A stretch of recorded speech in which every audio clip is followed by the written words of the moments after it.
Hello, everyone, and welcome to episode number 41 of the Friday Nightmares podcast. On this episode, we are talking about Airbnb rental horror films. I am one half of the hosting team this evening, Mr. Smokeshow Crawford, coming to you from the town of Swartz Creek in the county of Genesee, in the state of Michigan, in the United States of America, in the North American continent, in the Western Hemisphere, on the planet Earth, in the Milky Way galaxy. I'm fully vaxxed, waxed, and ready to climax. And if you can please get me wet and feed me after midnight. And with me, as always, is Heather Powell coming to you today from Waterdown, Ontario, Canada. I have such a boring intro compared to Scott. Mine is I like horror movies and I come from Waterdown, Ontario, Canada. Here we are, mid-September. Man, the movies are coming out fast and furious. That's funny because Fast and Furious came out this year too. But there's been a lot of really good 2021s dropped recently. I'm so excited to see some theatrical releases that are coming out. I have managed to avoid the Halloween trailer. Thank you for your warning, Scott. Yay. When I went to see Candyman, which I thoroughly enjoyed quite a bit. For the people out there that are saying this movie's too political, did you close your eyes and plug your ears during the first one? Right. I'm a little confused how you don't understand that the first one was about gentrification too, and also about racism. I don't get how you didn't get that. When I seen those complaints coming around, I was just like, what? Did we watch the same movies? And here's the thing. If you didn't like the Candyman sequel, which is what it was, it's a sequel. That's fine. You don't have to like it. If it wasn't your jam, and absolutely totally get it. But to say that it was too political when the first one was political, and if you like the first one, I don't know, pick or choose, I guess, which politics you like, but they're talking about the same politics. Yeah. There's just a little bit more about police brutality in this one, but this is also taking place in Chicago. And for anyone who can read newspapers, or I guess newspapers aren't even around anymore, but Google News or anything else, would understand that there's racial crimes everywhere, but there's certain population groups in certain places that are targeted the most. So I don't know. I thought it was a great film. And anyway, I'm super glad that you warned me, because I was able to remove myself from the Halloween trailer, though who I went with said that the trailer looked fucking awesome. And now he wants to go to Halloween Kills. So, obviously it must be a good trailer, because it definitely, he's a medium horror fan, we'll say. You know, he likes the big blockbusters and he likes a lot of sci-fi horror and stuff like that, but he's not going to watch the shit that Scott and I watch. No, not many do. Well, even some of the stuff in our recent 2021 watches, I don't think he would like that. And to be honest with you, there's a couple on our 2021 watches that I don't think, unless you're a really avid horror fan, you would enjoy, personally. But he's pumped. So it looks good. And speaking of pumped, by the time everyone hears this, I should hopefully be packing my shit and heading over to see you. Yeah. Oh my goodness. So we are recording this on the Sunday prior to Scott coming up on the Friday. So Scott will be releasing, if you are listening to this, you're listening to it on Thursday night or maybe early Friday morning, because we sure that's the first thing everyone does when our episode comes out is they download it and listen to it, because we're très important. But so Scott will be driving. What time are you planning on leaving, Scotty? Have you thought about that yet? Providing you get a negative COVID test on Wednesday, because that's what we're really hanging all our hopes on. Yep, I was going to say, we're just waiting on that test. I'm trying to keep my hopes low, because, the test could come back positive, even though I'm not showing symptoms, because I could be asymptomatic. You never know. Yeah. But, so once we get that negative COVID test, that's when the hype train will start building. But I'm thinking I'll probably try to get up and leave around 9 in the morning, because then I can get out there by 1-ish. Yeah, I would recommend between 8 and 9 for sure. Yeah. It allows you to get here. I'm so used to coming back from your place so many years ago. Right. Literally years ago now. Yeah. That's crazy, Scotty. Years ago. Yeah. Years ago, when I say that I drove back from Michigan. It's not lack of trying. It's just no. just no option. Right. But anyway, yeah, so it's a fair journey. It's 352 kilometers, which I think Scotty said is what, 230 miles? Something like that, yeah. Something like that. So it's a distance. Plus, you got to cross borders, and Scott has to have a whole bunch of paperwork prepared. At least he can download it all on an app, which makes it a little bit easier. I assume that he just shows the border guard, and the border guard will go through it and grant their blessing for him to cross over. But yeah, hopefully all goes to plan because I bought a lot of booze. Yes, you did. I went and bought a lot of weed yesterday. And I plan on cooking some yum food and doing some fun stuff. We may not do nightmares, disclaimer. And the reason why is because I have found out that you have to crawl through parts of it. And I'm concerned about Scotty's back. Scott has a bad back, and we don't want Scott pulling his back and then having to drive home. So we'll see. We might do another haunted house in Niagara Falls. We will for sure do the 4D zombie ride. I've already checked that out, and it looks like it's a really fun interactive experience with shooting zombies. Nice. But yeah, we'll see. We'll see what he's feeling up to by the time he gets here. Yeah, because I literally threw my back out 2 weeks ago, and it's finally getting to the point where it's almost fully healed. So may not be the best to try to strain it again right away. Well, especially when you have to drive back in a car for 4 hours. Like, it would be different if it was around your area and all you had to do is drive home for 20 minutes and then you could rest, right? But when you're in another country and you have to commute home and you have to go home for work, it's not like you can just stay here and mooch off the Canadian healthcare system. Damn it, I wish I could. you have to go home. So and we're hoping that we've let Dave C know as well that from Exploding Heads that Scotty will hopefully be here, but a COVID test is quite expensive to get. I think Scotty's test that the Canadian government requires is about 130. Yeah, it's anywhere between 130 and 150. And the only place that does this test near me is an hour away. So I'm taking the morning off on Wednesday for work so I can go out there, get the test, get the results, because they get you the results within a half hour. And then I'll be driving straight back and going to work. So it's a lot. We don't know if Dave will be able to do that simply because it's a lot of money for an evening. We would only be seeing Dave on the Friday.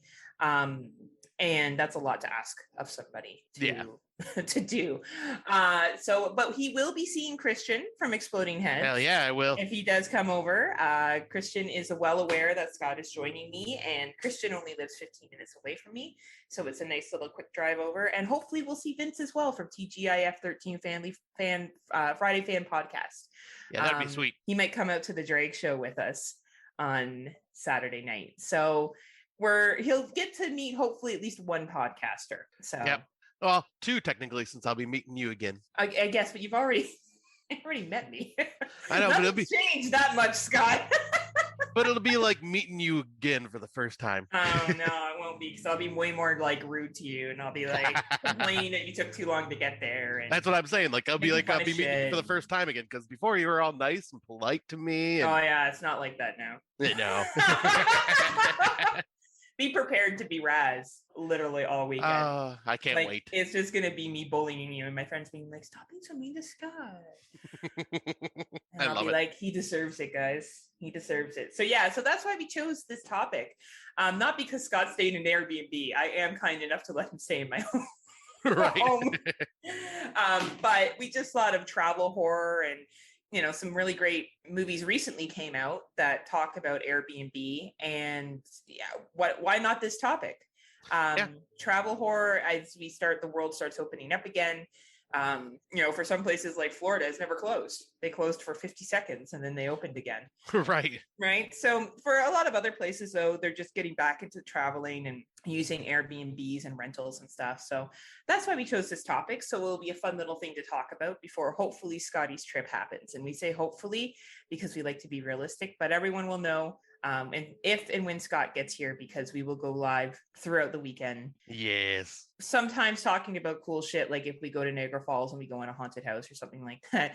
And sometimes that's just being drunk at a drag show and me just trying to embarrass Scott. Like it will be a mixture of, really thoughtful, smart live videos and just, train wrecks. So buckle up, everyone.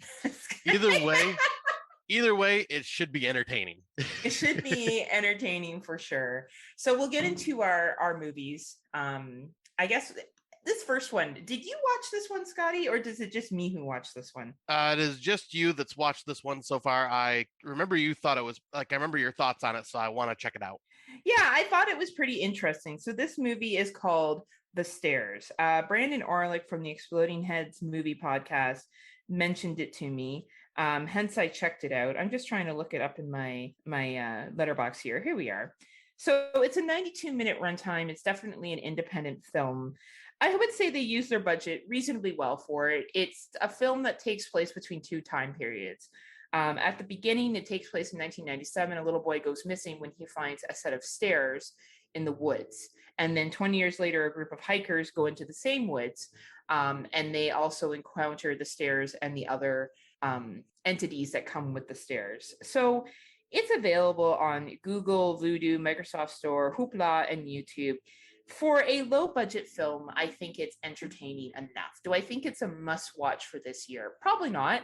But I would say if you enjoy The Ritual that came out on Netflix a couple of years ago, you may enjoy this film. Nice. And you have to have a little bit of a taste for lower budget. You know, there's some really good makeup effects in this film.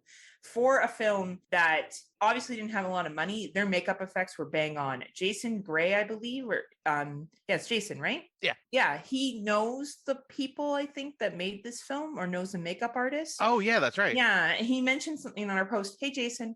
I really thought the makeup in this was really, really well done. And I give the makeup artist a lot of credit for what they worked with. And the acting was fairly decent as well, too. Like, this is a really good little low budget film. I just don't know if it's going to be for everybody. But if you enjoy Hindi horror, you liked movies like The Ritual, I would suggest checking this out. I think it's a cool concept and it's a lot of fun. Definitely worth a $1.99 to $3.99 rental if what I talked about sounds like your jam. Nice. Yeah, this is one I will definitely try to watch here in the coming weeks because, yeah, it definitely sounded very like an interesting concept. Yeah, it doesn't overstay its time. You know, at 92 minutes, it's an appropriate runtime. The ending drags out a little bit, but you know what? You're going to have that all the time with films. You're always going to have a little bit of a drag with some movies, right? So the next one, have you seen this one, or is this me again? This is you again. It looks like two, then me, two, then me, two, then me. Almost. Okay. So this one is called The Old Ways. It's been released on Netflix, I'm sure, for anyone here who's an avid Netflix seeker. It's a 90-minute runtime. It's basically about a journalist who is from Mexico who travels to her ancestral home in search of answers about sorcery and healing.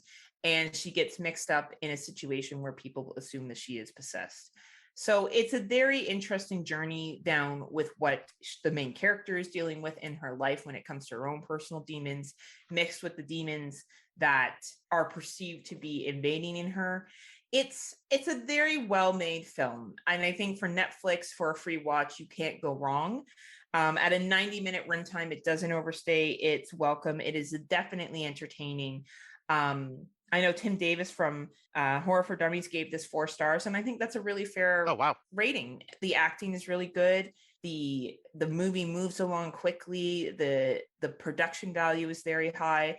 Did I love the story? Yeah, I thought it was okay. I liked how it kind of kept you guessing to what was real and not real, but definitely a solid film. And with a Netflix watch, you can't go wrong. And I think there's some people out there that will really enjoy this. Dave C., I know that no one has said, quote unquote, that there's any must check out watches this year. I don't know if I would put this as a much checked out watch, but I think I would recommend it to you as something that you may enjoy. And it's for free and it's on Netflix and it's called The Old Ways. Yeah, once again, this is the one I actually added to my watch list because I talked to you and Brandon about it. Nice. Yeah, Brandon, I think, enjoyed it as well. Yeah, he did. And yeah, like the next one, I think I only seen, correct? Yeah, I haven't seen this one. All right. So this one, speaking of Brandon Orlick, he recommended this one to us. It is called Digging to Death. This is available on Apple iTunes, Google Play, Vudu, and Amazon Prime.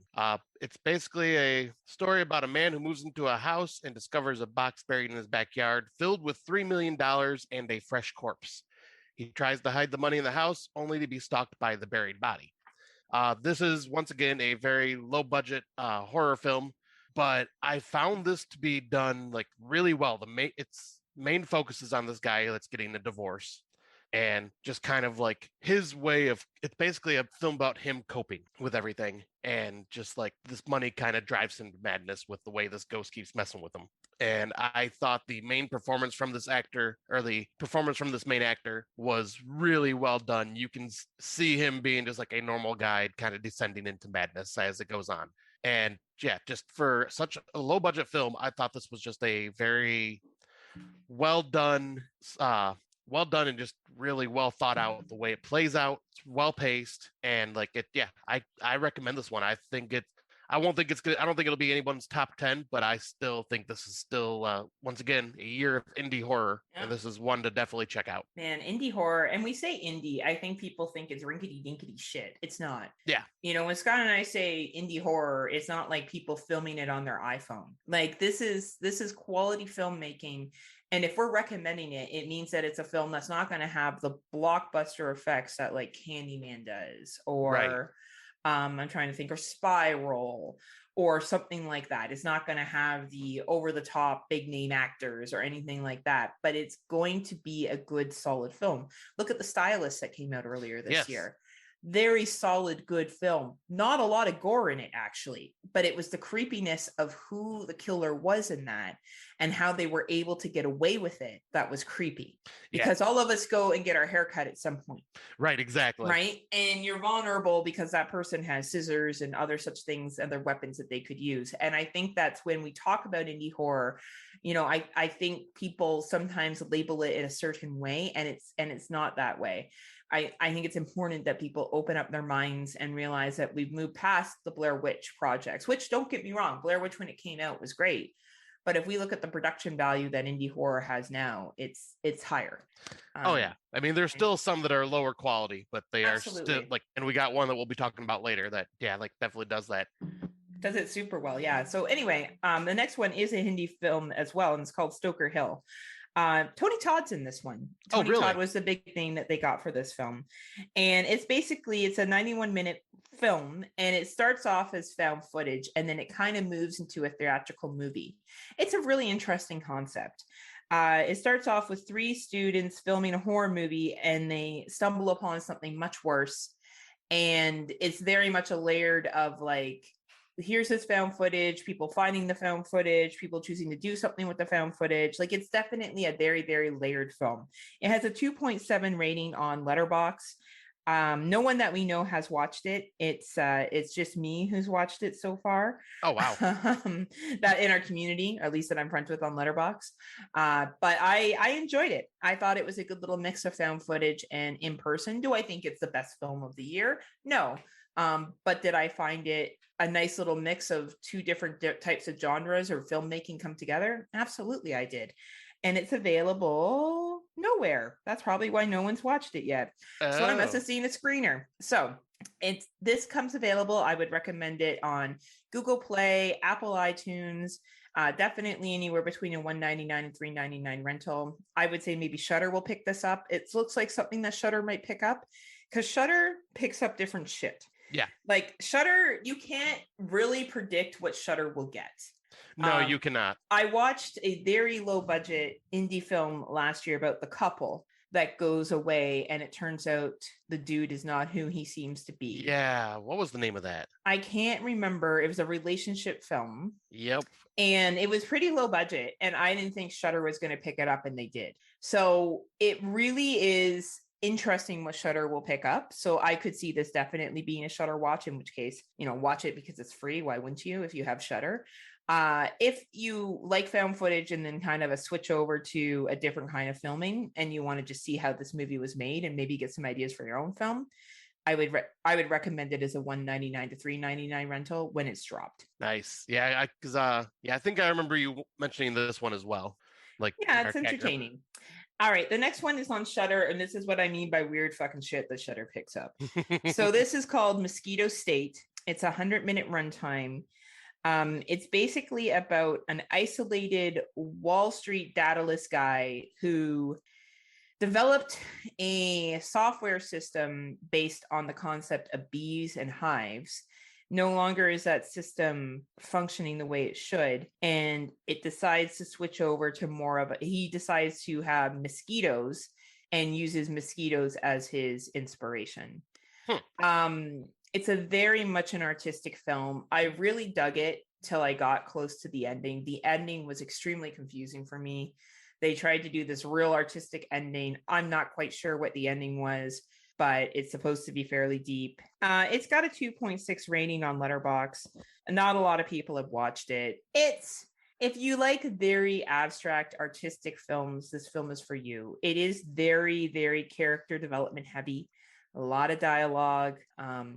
Not a lot horror happening at all, just a lot of creepiness and slow descent into madness. If that sounds like something that works for you, then I would watch it. It's 100-minute runtime, and if you got Shudder, it's available on all the Shudders as well as AMC Plus.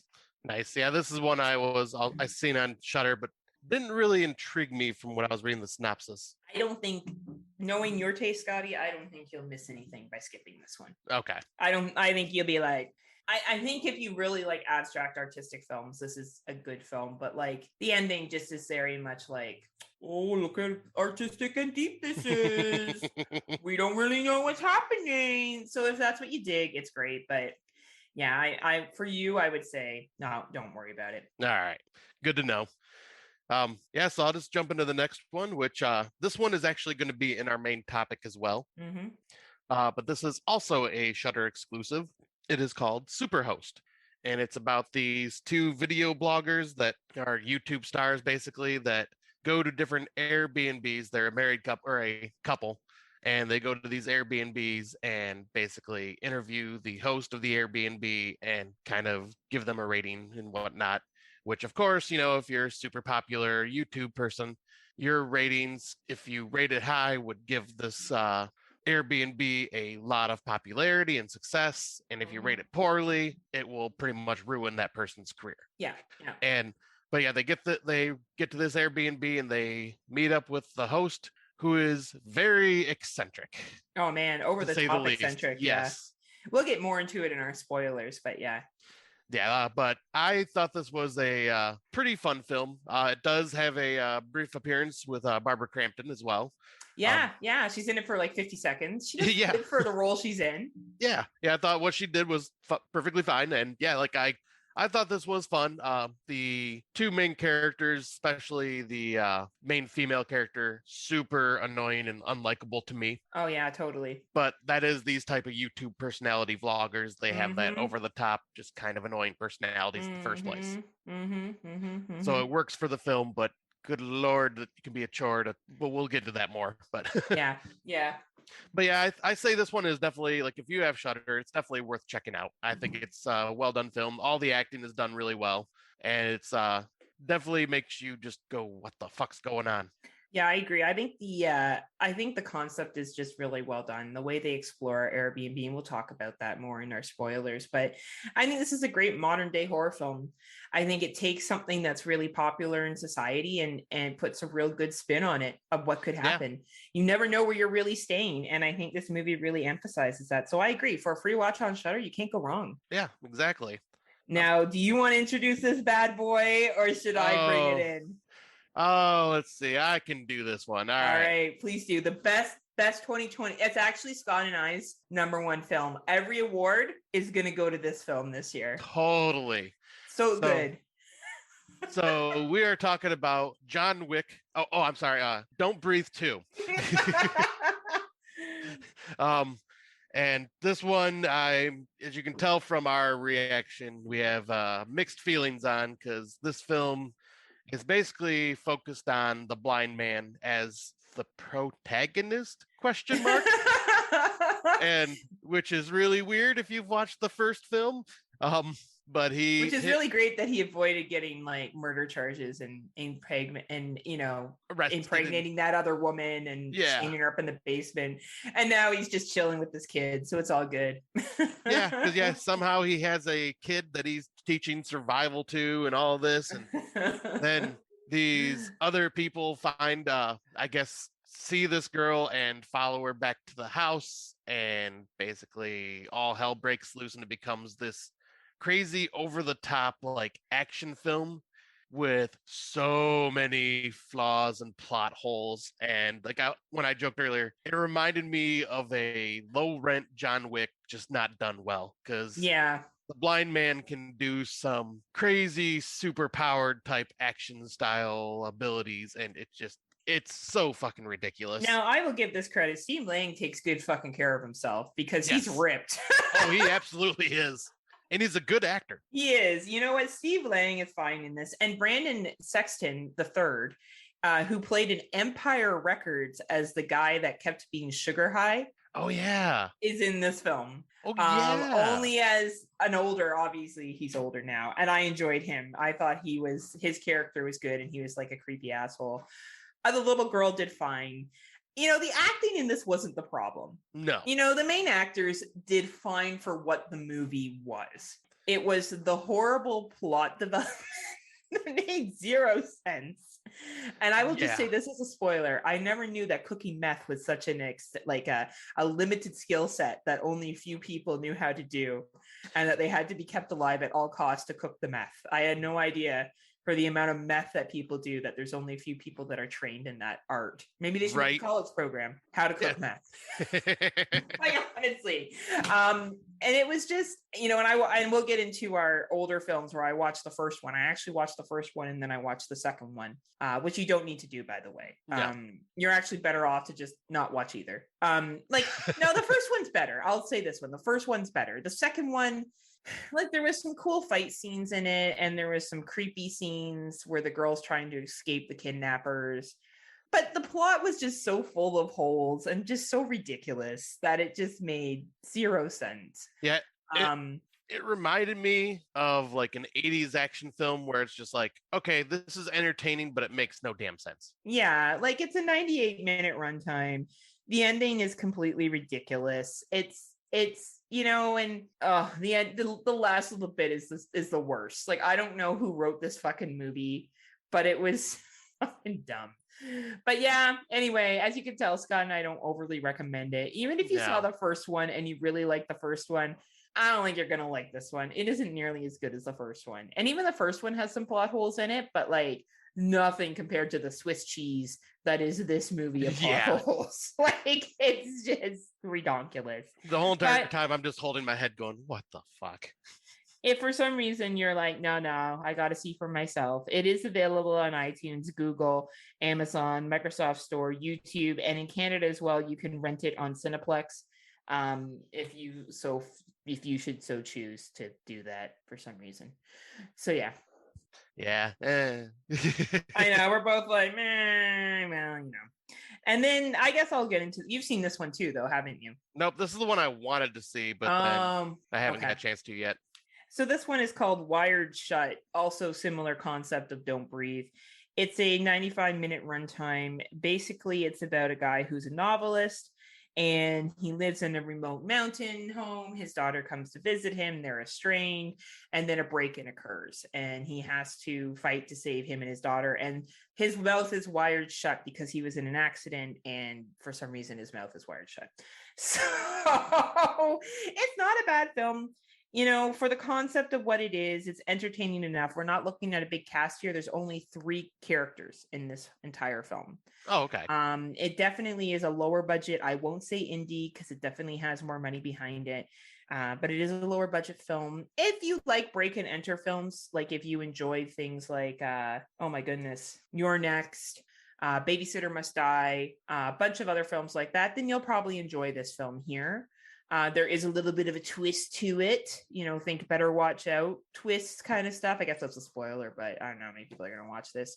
There is some twists and turns to this film, but yeah, it's entertaining enough. I would say if you're going to rent it, no more than $199 or $299 rental. Okay, because I love the concept of this with a person that's mouth is wired shut and just having to deal with this. I thought that was really neat concept. That's kind of why I wanted to see this. You know, when you talk about gremlins, I wish your mouth was wired shut. We could make a movie about you talking about gremlins and then I wire your mouth shut. Oh, just wait till we get to our dark segment. Oh, no. Why? All right. All right. So we got one more, and this I'm going to let you talk about because of your strong thoughts on it. All right. So the next film, or the final film of our 2021 segment is We Need to Do Something. And it's basically about this family that takes shelter inside of a bathroom during a tornado. That is all I will say about the plot, because the less you know about this, the better, because this movie is a wild fucking ride.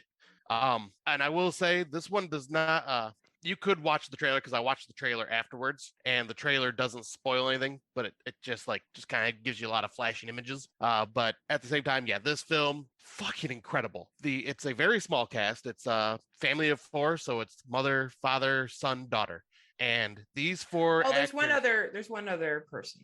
Oh yeah, that we see in flashbacks. Yes, in flashbacks, yes. Yeah, but yeah, the main focus is on the four. Yeah. But I gotta say, the acting in this was out of this world. It is one of the most tense films I have seen this year. And has one of the, even Brandon said it, has one of the most scariest moments that just freaked me and him out so much that we almost poo-pooed our pants. You guys are babies. But I gotta give this is low budget done really fucking well, because this is low budget, not even low budget. Yeah. Like you would not known that this was a low budget film, except for the fact that they just chose to keep it simple. And even then, there were some scenes that were actually quite elaborate. Yeah. Oh, absolutely. Like the makeup effects in this for some of the things that happen, really well done. And another thing I liked about this is this was filmed during quarantine, or during the lockdown, and was filmed on a soundstage in Michigan. So like that just makes this even more if you know that going in, you may appreciate it even more, because they literally just film it pretty much in one setting besides. And they were quarantined. Yeah, and they were quarantined. Yeah. And man, I loved everything about this film. This is one of my favorite films of the year now. Like it actually may be my number one. Like, yeah, this film's how much I love this. Yeah, this is a must-watch film. Yeah, like honestly, this is a must-watch film. It has a 2.8 rating on Letterboxd, and I think that's because not a lot of people have seen it yet. It's available on iTunes. It's available on Vudu, Microsoft Store, Spectrum On Demand, and DirecTV United States. It is worth whatever rental you pay for this movie. It is a very, very well acted, well thought out, creepy, subtly creepy film. And I think you're at a miss if you miss this movie this year. Absolutely. Like this one gives you the horror without actually showing a lot, which is absolutely. Which if you can do that and make it come off that creepy and intense, then it is well fucking done. I couldn't agree more, Scotty. Absolutely. So Scotty and I both recommend it, and that's our 2021 watches. We actually watched a fair amount, so that gives you guys something to look at while Scott and I are getting drunk next weekend. Yeah. Older films, I already alluded to it. I put Don't Breathe on here from 2016. I enjoyed it a lot more than the second one. I feel like the second one was just dumb. This, like the first one, has some plot holes in it too.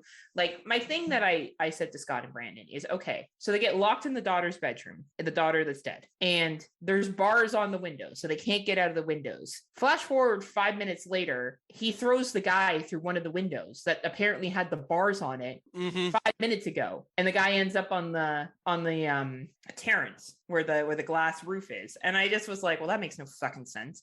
And just little stuff, like there were points where they could have run away, but they didn't, like where he shoots the pregnant woman that he has captured and he's grieving. Like, why not just run up, smash him in the face while he's screaming, and then get the fuck out of there?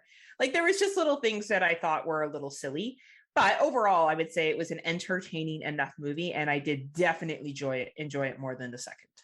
Yeah, because I seen this one in theaters, and then I really dug it back then. And after a few rewatches, it kind of went down a little bit. But I would say that first experience, when you're going into it thinking that the blind man is the victim in this, and then they do that twist later on, like, because you don't see it coming, like when you originally see it, like if you haven't heard anything. No. And like when you find out what he's actually hiding in that house, it's just like, oh shit, okay, this just turned like something completely different that I did not expect. Yeah, like, absolutely. It's like a great home invasion gone wrong in that way. And Stephen Lang is great. And yet again, Stephen Lang, you know what? Send me some workout tips, dude, because you are fucking like a beast. Right? And I don't even know how old he is. Do we know how old he is? I can look real quick. Like, I feel like he's at least in his 70s. And he's Yes. like, let's see here. I got his bio. He was born in 1952.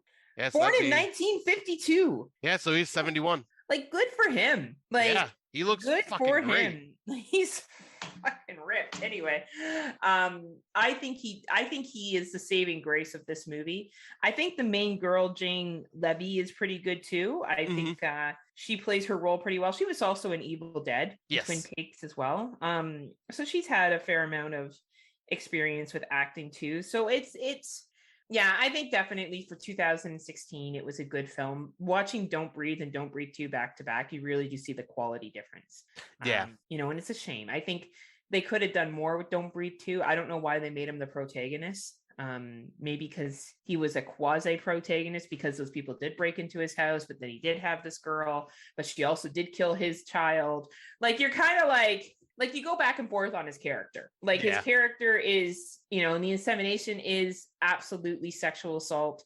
And you feel bad for his grieving. Like, it's a really, they really do a good job of, what did they say, making it a titular character. Is that what that definition is? One where you're not quite sure what the character is. Like, they're kind of, I think so. Yeah, go back and forth. I feel like Darren Wilson would know that. Yeah, Darren, would. Tell us if we're right or not, because you're smarter than Scott and I.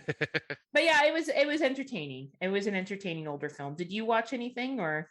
Nope, I didn't get a chance to watch anything older. No, well. Well, besides for our show. And a boo-boo to you, right? So right. Let's break into what we've been listening to. All right. So mine is quick. I've been on this true crime kick. And because when you start listening to one true crime podcast, it usually pops up other ones. So there's one that was called True North True Crime. And of course, it's a Canadian-based crime podcast. And it's two people from Vancouver. It's a husband and a wife, or, two partners, I should say. I don't know if they're married, but it's great. They cover some lesser known crimes that have committed in Canada, missing person stories, or people that have died and trying to bring justice. So through GoFundMe's for the families, or just trying to make other people aware of someone who's missing. Their shows are about 55 minutes in length. They only use court documents, interviews from the family, like fact-checked information. They don't go a lot on like conspiracy theories or anything like that. Only if it's included in court documents, they will. So like, for example, if they're like, well, we don't know what happened here, but the court suspect one of three things, A, B, C, or D, and they're going to be charged for one of these, right? It's very factual, under an hour long. These two are very easy to listen to. I love that they do a land acknowledgement at the beginning of their podcast. Scott and I don't do that, and maybe we should think about doing that. I think it's very respectful, and I think that I just think it's really respectful, and I really appreciate that they do that. And I love how they focus on Canadian lesser known crimes. I find it extremely fascinating. So you can find it on Spotify, Podcast Addict. Just type in True North True Crime if this sounds like something for you. Nice. The show that I'm going to talk about, just to give a disclaimer, I'm in the middle of The Shining, so I'm just going to hold off on talking about that until I actually finish it, just because I haven't had a whole lot of time to do audiobooks this week. So I decided for today, I will be talking about the Dead Meat podcast, which is a regular audio podcast, as well as they have their own YouTube channel. And it's the hosts are Chelsea and James, and they usually will cover newer films as they're released and like talk about the film, review it, and sometimes do interviews with cast or directors or things like that. But the YouTube channel is the part that I've watched a lot of, and it's mainly been Jesse on the YouTube channel, and James, and he does these YouTube ones where it's kill counts for different horror films. So he will go through each individual film or each individual kill, talk about the kill a little bit, and then do like a count at the end of how many there were. He went through and did the Friday the 13th franchise. He even did Jurassic Park and stuff like that. He's a very entertaining host, as well as Chelsea. They're both very good at what they do, and I definitely recommend checking them out. But yeah, that is the Dead Meat podcast, which can be found on Podcast Addict and all the other like places that podcasts can be found. Awesome. Thanks, Scotty. So we'll take a brief break here from one of our Legion podcast friends, and then we'll be back with our main part of the episode, which is the rise of the Airbnb. So after these messages, we'll be right back. Did you ever see a film at such a young age it left you traumatized with cinematic wounds? Necrophilia. It's a dead issue, man. Don't push it. Cinema Psyops is a weekly podcast documenting an ongoing experiment on the mind of an unwilling test subject. No one should have to watch this movie. Oh, no one should have to watch this? No one should have to watch this movie. Surprisingly, it's not a topic that a lot of people really want to tackle. I'm shocked, prudes. I know, really. Right? It's the next sexual frontier that no one wants to explore. I am, in the most sincerest of senses, disappointed in you. It takes a powerful goddess like Connie, jam her arm down the monster's throat and kill it. Oh, I'm still tripping out over that. Even as a kid, I was like, I gotta find a girl like that. Every week, I get a new look of disappointment that I never thought I could get out of her. Unimaginable. At 12 years old, you should not be watching this movie. Obviously. At 13, you should not be. 14, you shouldn't be. I'm not entirely sure even 17-year-olds should be watching this. Just because you're offended by something doesn't mean that you have the right to demand that it doesn't exist. Watching this film again, I had all of this like little nerd glee with everything that kept little popping history up. doll popping up absolutely. at you. So I totally loved this film. Hey, I know why you couldn't see that. It's because your brain's warped watching this shit at 12 years old. Yeah, this is a rough movie. I told you ahead of time when we were getting ready to do it that it was. How gonna be a did you rough watch one. this shit at 12? Because physical wounds heal, cinematic ones don't. Listen to Cinema Psyops. And welcome back. As discussed in the first part of our episode, we're going to talk about the rise of Airbnb and, of course, on rentals and their effect in horror movies. So first, let's talk a little bit about the Airbnb startup story. So we found a little article that's just called the Airbnb Startup Story, The Journey. And it talks a little bit about how Airbnb came to be. So Airbeds and Rentals, the Airbnb startup story.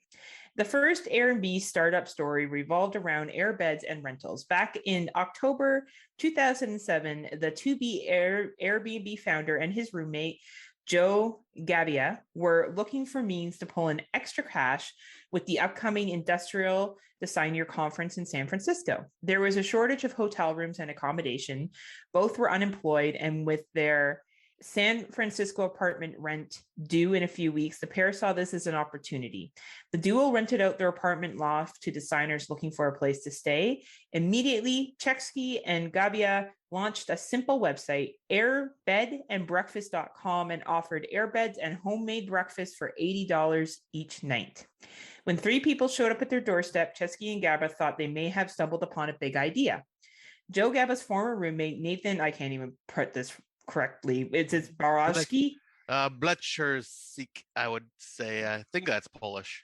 We'll call him Nathan. Joined the team as one of the Airbnb founders and developed a business model around this idea. However, that idea may not fly. The Airbnb founder shelved Airbnb. Chesky and Gabby then tinkered with the concept of a roommate matching service. 4 weeks into the project, the founder realized that roommates.com already existed with no other alternative. The team went back to Airbnb or Airbed and Breakfast. The Airbnb founder, along with Gabby and Nathan, staged various attempts to launch the venture since 2008. One was the SXSW conference, where the website received only 2 bookings. One was one of the founders. Secondly, learning from that experience, the room shortage meant people were looking for alternative accommodation options. The team launched again in the 2008 Democratic National Conference in Denver with dismal results. While the team was able to get media attention, user traction did not follow. This part of the Airbnb startup story was what Airbnb founder Brian called the throw of sorrows, neck deep in debt. Airbnb was in dire need of funding. In the context of Airbnb's startup story, generating revenue and finding investors came from an unusual source. Since the bed part of bed and breakfast was not getting favorable results, they thought, why don't we focus on the breakfast side of the equation? Riding on the election fever, they thought of creating presidential-themed breakfast cereals. The Obama O's, the Breakfast Exchange and Captain McCain's, a Maverick in every bite. Obviously, these guys are Democrats. The founders handcrafted numbered and sold each limited edition cereal box for $40 a piece. The cereal box idea will go down in the Airbnb startup story as a much needed break that kept the company afloat for a few more months. So apparently this paid off and people bought these cereals. I never knew these cereals existed. Did you, Scott? You're on mute. Nope, no, I did not. Oh, that's really funny. And then you're also on mute. You were so taken back by my story, you put yourself on mute. The proceeds from the cereal box almost pulled the company out of debt and gained Airbnb some national press coverage. In November 2008, Y Combinator founder Paul Graham was not convinced that the Airbnb business model would work, but through the presidential theme box cereals, the venture capitalist was impressed by the founder's spirit and passion. So I guess where we are today, the company inclusion in the Y Combinator program pushed the Airbnb founder to focus on making the company ramen profitable by demo day. The tide of the recession was hitting the shores, and there was a high possibility that no investors would show up at the demo day. In order to prepare for this possibility, the goal of each startup within the batch is to be ramen profitable by the end of the program. Ramen profitable means that the business is profitable if you just live on ramen. That's funny. I like college life. Right? With a $20,000 seed funding, a clear goal, and a better work structure, the founders of Airbnb traveled to New York, where a majority of their community was located. In the Airbnb startup story, this is the part where things head in the right direction. For the next 3 months, Airbnb focused on a relationship with their customers. The founders supported their host by uploading photos and showcasing their properties. They also guided the host on how to create the best homestay experience. By the end of the Y Combinator program, the founders were able to create a group of loyal customers who not only love the company, but also help the company grow its customer base. Also, Airbnb was able to secure over $600,000 funding. And from this point on, Airbnb was unstoppable. At face value, letting a stranger into your home sounds like a preposterous idea, but the world of startups have proven time and time and again that what sounds like a crazy idea may actually be the next big thing. Airbnb startup story is proof, breaking the mold that Airbnb's strength through Airbnb's founding years and this quality has propelled the company's mission of creating a world where everyone can belong. So really what's happened is Airbnb has created this environment where you can rent out your home to make profits, having complete control over that, as well as you have people who are traveling who have the opportunity to stay somewhere that's cheaper than a hotel. I had this experience when I went to Michigan before I knew Scott, back in 2018. And I rented an Airbnb myself, and I think I went with 4 other people. We stayed in this Airbnb, and it was great. It was cheaper than if we had got a hotel. We stayed for, I think it was just 1 night, and it was way, way, way cheaper. Way, way cheaper. Very nice. And you know, like when you go to a hotel, to be honest, it's like the same shit that you get in Airbnb. Only in Airbnb, sometimes they'll leave you treats, or you know, it's a bigger space, you have more privacy, and usually they'll have rules like no partying, no this, no that. And I'm definitely a component and supporter of Airbnb. I think it's where it's at. Now, mind you, Airbnbs could go wrong, and renting someone's property can go wrong. I've also rented people's cottages and other such things like that before, which is where 2 of our other stories are going to play into it. But yeah, what about you, Scott? Have you ever rented an Airbnb or done a rental of someone else's place? I have not actually. Like, I mean, obviously, like, I kind of sort of rental with the whole UP trip to the cabin, but like that was also, you know, family. Yeah. But no, I've always wanted to do an Airbnb, and I've looked into them when I've planned traveling and stuff like that. And man, they are so cheap.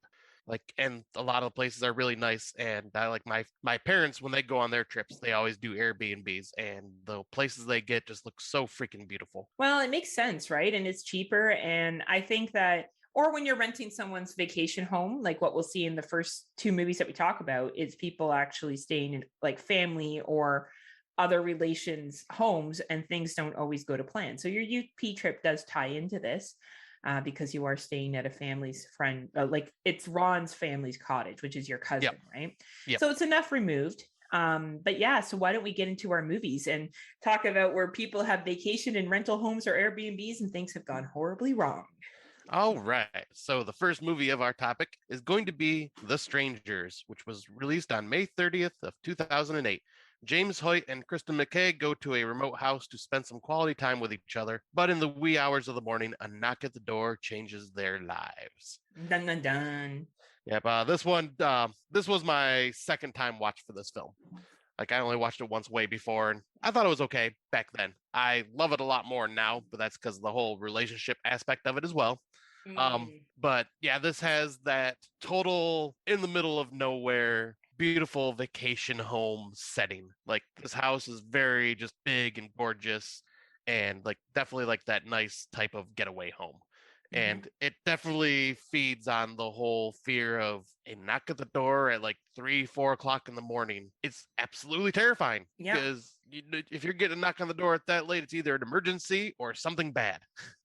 Yes, you are 100% right. It is usually not people selling cookies. Definitely not. I love the setup of this film and how it's filmed. I think it shows them coming to the home, going into the home. You see that it's all romantically set up, but yet they don't look like they feel like being romantic with each other at all. Yep. There's obviously some tension that's going on between the two of them. And I really love you see the boyfriend kind of go into a separate room after he helps his girlfriend take off her dress so she can have a bath or a shower or whatever it is she's doing. And he's talking to his buddy, and he's obviously at his family's like vacation home. Yep. He doesn't go there a lot. That was always the impression I got, is that this was like, he's not there frequently enough. And, the night didn't go as planned. We find out later he proposed. She rejected his proposal. And they're trying to just kind of survive this evening, go through their relationship stuff. And just when they're about to basically engage in sex, which is, I guess, kind of a makeup thing that they're doing, they get a knock at the door. And there's these three individuals to torture them throughout the evening. Yeah, the whole creepy girl in the shadows with the porch light being like unscrewed and like her on the porch and just going, "Is Tamara home?"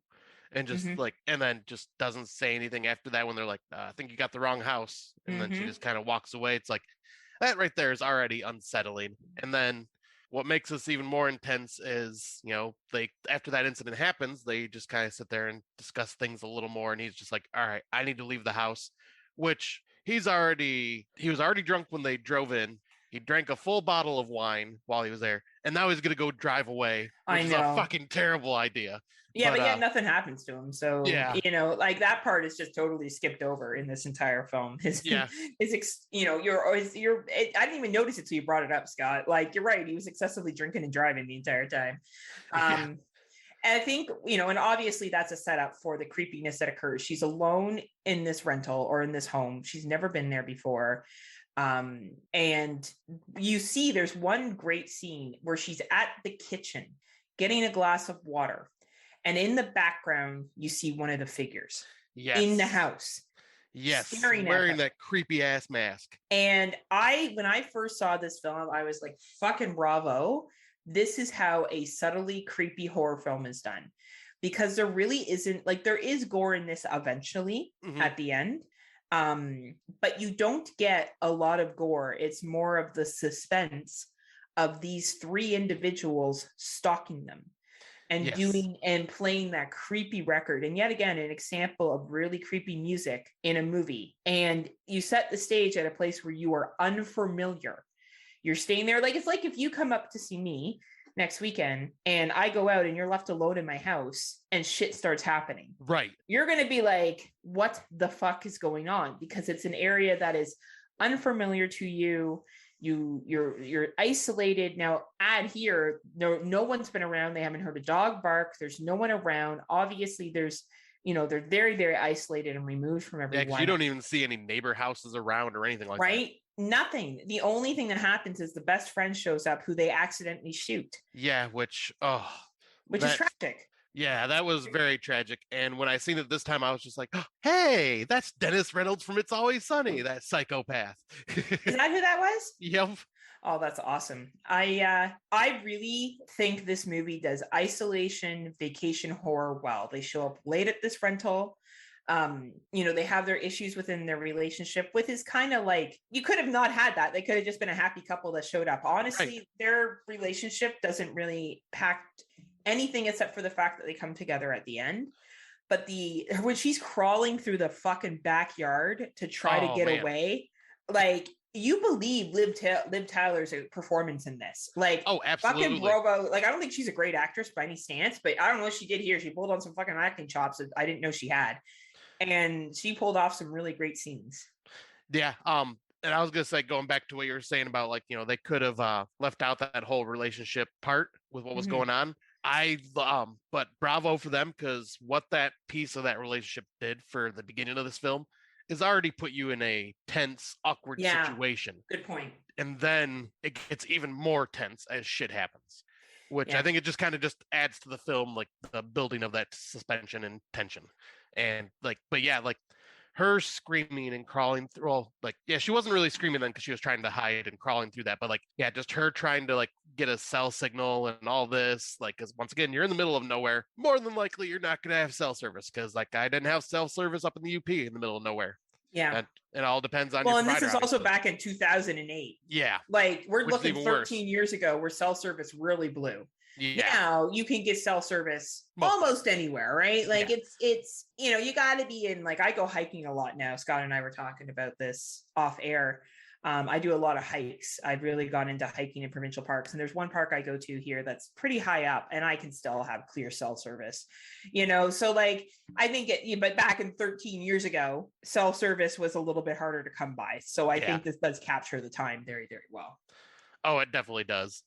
But yeah, like, this is just a very, very well done one for our topic, because like it does the whole vacation home isolation, and it does the whole building of tension, not knowing anybody around you, and then having these just literally these strangers in masks just who are just doing this because they're there. Yeah. I think the ending scene too, where they tie them up and she has to watch him be tortured. Yeah. And then, of course, how they're found by the young children, who I think are supposed to be Jehovah's Witnesses. Yep, they were either Jehovah's Witness or Mormons. I wasn't sure. Mormons, right? That are doing the door-to-door, and she wakes up screaming. Like, talk about fucking terrifying. Yeah. I thought this movie, when it came out, was brilliant. I think it's brilliant still today. I think it masters the whole rental idea very well. Before rentals, like Airbnb, as we saw, was just starting in 2008. It would have been really interesting if they used an Airbnb. Right. But they used a home that was kind of related to the family kind of that they were staying at. And I thought that was really clever, really, really clever. I think this is a really well done, well made horror film. One of my favorite horror films of all time. If I was to make a, top 50 list, it would definitely be on there. Yeah, I think it would be on my list as well. Because this is the second time really sold it for me. That's awesome. The first time I wasn't really giving it the attention it deserved. Well, it was 13 years ago too. And your perspective, you would have been what, 26? Yeah. Right. So like, you're also now, turning 40 soon. Your perspective has changed, right? Like it's changed. Our perspectives at 38 and 40 are different than what they would have been in their mid 20s. Oh, absolutely. Like life experiences, relationship experiences, disappointment. Like that film, you're right, it does really explore disappointment and almost feeling of betrayal. Yeah. When she turns down his proposal, like that's a really awkward thing to have happen. And I think it actually takes a lot of guts for people to turn down a proposal, because it can be so uncomfortable. Oh, absolutely. But yeah, I we're not talking about relationship horror here, but I think that that's a really important part of the film. And you're right, it does help play into the creepiness. And it was weird that it 10 years before a sequel came, but 10 years later, we got ourselves a sequel. So let's run into that one. All right. So yeah, The Strangers Pray at Night, which was released March 9th, 2018. Mike and his wife, Cindy, take their son and daughter on a road trip that becomes their worst nightmare.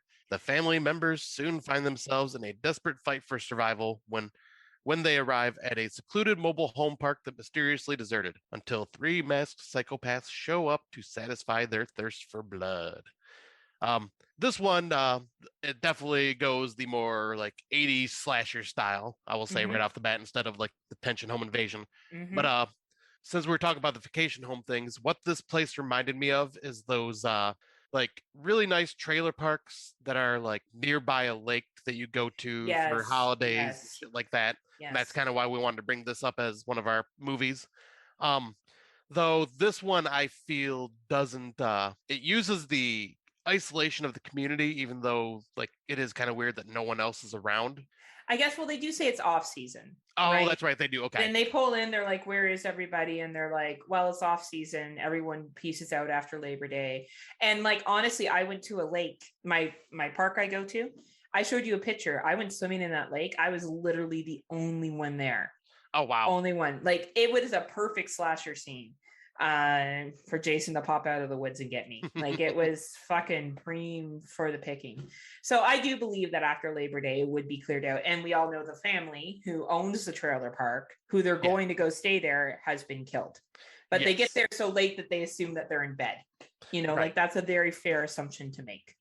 Yep. So yeah, that makes more sense why it just seemed so like empty there. That I forgot about. I'd missed that part when I was it's a watching throwaway line. They say that everyone clears out after Labor Day. Yep. So that makes sense then. And yeah, that definitely fits my whole theory of it being like the vacation mobile homes for around like a lake. Yeah.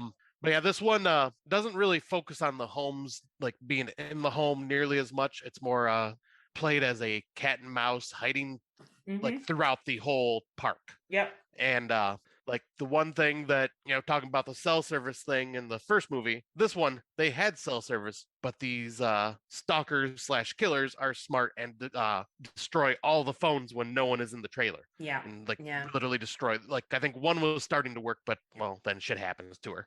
Yeah. But yeah, this one definitely, I wouldn't say is nearly as tense and like good at building the suspension. This one is more just like really like starts off fast paced and the killers are right there. There's no like them like sitting in the background, like popping up and you going, oh shit. They're just kind of there in your face, ready to kill you in this one. Absolutely. And I think the filming of both of these are different, but unique. Yeah. The scene I'm thinking of is when he goes to the pool and he's fighting that dude. Oh, yeah. And it's going in and out of the water and you hear the music and then you don't hear the music and then you hear the music and you don't hear the music. And I thought that was really fucking clever. The filming of this film is excellent. Like the two films, I don't know if it was the same director or not. We didn't look that up because Scott and I aren't that good at podcasting. Yeah, it's like, I know Brian Pertino did the first one. I'm looking up the second one right now. Because I really enjoyed how these two films were created. And I'll continue to chat while you do that. I also really liked the relationship between the family.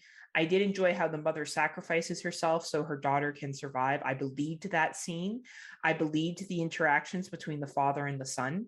Like I believed all the interactions. And then I believed that the son and the daughter, like the brother and the sister, were going to try to fucking survive this night.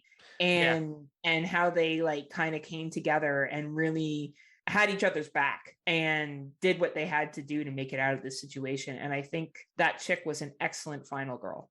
Like, she absolutely was. She did everything smart. Like she was smart about everything for the most part. Right. And like, even then, you know, she's young, right? So, but the part where she crawls into that metal tunnel and then the character, one of the killers is in the tunnel with her and then just peeks his head out. That scene. Oh my God. The first time I saw that scene, it terrified me.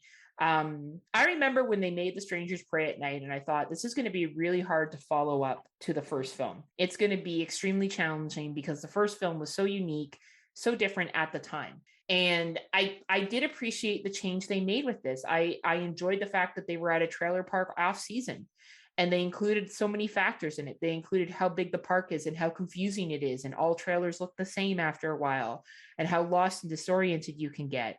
I like how they did the pool scene. I think that pool scene is one of my favorite scenes. Yeah, right from when he kills the chick, she's sneaking up behind him and like the camera's filming from far away and she runs behind him and he turns around just in time and knocks her out and then stabs her. Yeah, like that whole scene is filmed just beautifully. And he says to the guy who's coming, he's dragging the fucking like, what is it, sledgehammer? He's like, I killed one of yours. How does that feel? Like, honestly, like that scene alone, I'm like, if we gave out awards for horror scenes, like if we were doing this in 2018, that would have got an award for me. I think that fucking scene is just out of this world well done. And it just captures the isolation and he's trying to basically fight off these two people on his own. Yeah, and he's a young kid too, which like he's fighting a grown-ass man and a grown-ass woman. And I think you really do get behind these two characters. I will say more than you get behind the characters in the first one. Like in the first one, you feel bad for them, but you're also like, man, she said no to him. Like there's a little bit more of emotions here. Here you see these two kids just lost their fucking parents. Yeah. Who just basically sacrificed themselves for their kids. And they literally both watched their parents die. Like, right. The sister watched the mother die. The son watched the father die. Right. And now they're brother and sister. And like, you even see at the end when she's sleeping beside him in the hospital room, how close they are. Yeah. And when like that car comes through and he's treating her wounds, and they're having that story about like when he was a kid and he hurt himself and he came home and pretended like nothing was wrong. And then they fucking drive that car into the trailer and you see their faces on the couch. Like, the filming of this movie is fucking mwah. Like, yeah, praise to it. Even if people don't like this as much as the original because they don't like the plot or whatever, that's fine. But the filming of this movie is incredible. Oh, it absolutely is. I did find the director, and it is a different director. It is Johannes Roberts, but it was written by Brian Pertino, who did direct and write the first film. Okay, so there was, a kind of continuation then. That's cool. Yeah, and but speaking of the well done shots, I know this really doesn't talk about like come in on the vacation home part, but I just have to bring this shot up just because it's so beautiful. It is an homage as well. The part where the final killer that's left, the grown ass adult guy, is driving the truck while it's on fire over the bridge, chasing the girl down. Yes. It's an homage to Christine, and it just, the way it is shot, it's just so beautifully done. There was a lot of homages in this where she jumps into the pickup truck and tells him to drive. Yeah. That was Texas Chainsaw. Right? So like it was a really well done, it does a great job as a collusion piece. The pool piece probably to me stands out the most. Vacation, you got the cheesy palm trees and shit like that. And I think the isolation of getting disoriented in a trailer park is really, really well done here at night. You have no idea where you're going. This all takes place in the wee hours of the night to the morning of these guys trying to survive this. I think the relationships and the acting is very good. Yet again, a very small cast in this film. And they pull it out very, very well. Yeah, and I have to say, when it comes to the relationship part with the brother and sister, because it starts off with them, being mad at each other, like typical siblings, right? Yeah, like the sister feels like the brother is against her and all this, like because she's getting pretty much put in a boarding school. Yeah.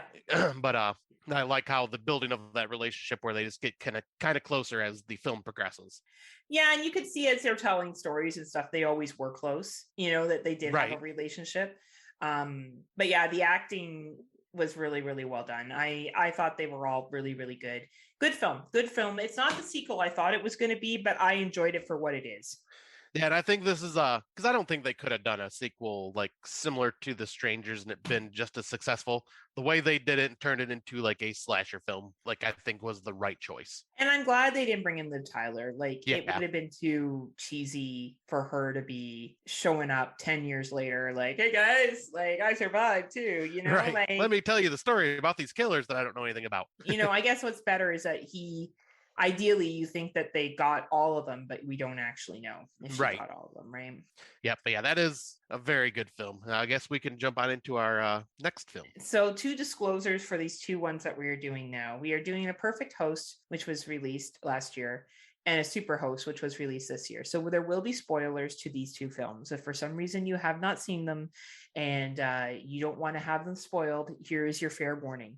But these are 2 recent films, as in 2020 and 2021, that we will be talking about in fairly, fair enough detail that it may spoil something for you. So, yeah. All right. So, let's get into these. Perfect Host, which was released February 4th, 2020. A weekend getaway soon turns into a living nightmare when an obsessive bodybuilder torments 4 friends at an isolated lake house. This one is definitely fits the title of this film because they do go to an Airbnb. And this bodybuilder they are talking about in this synopsis is the host of this house. And it's like this couple, like you almost think they're a couple, but you find out they're just like really good friends where one wants more than the other does because of something that happened.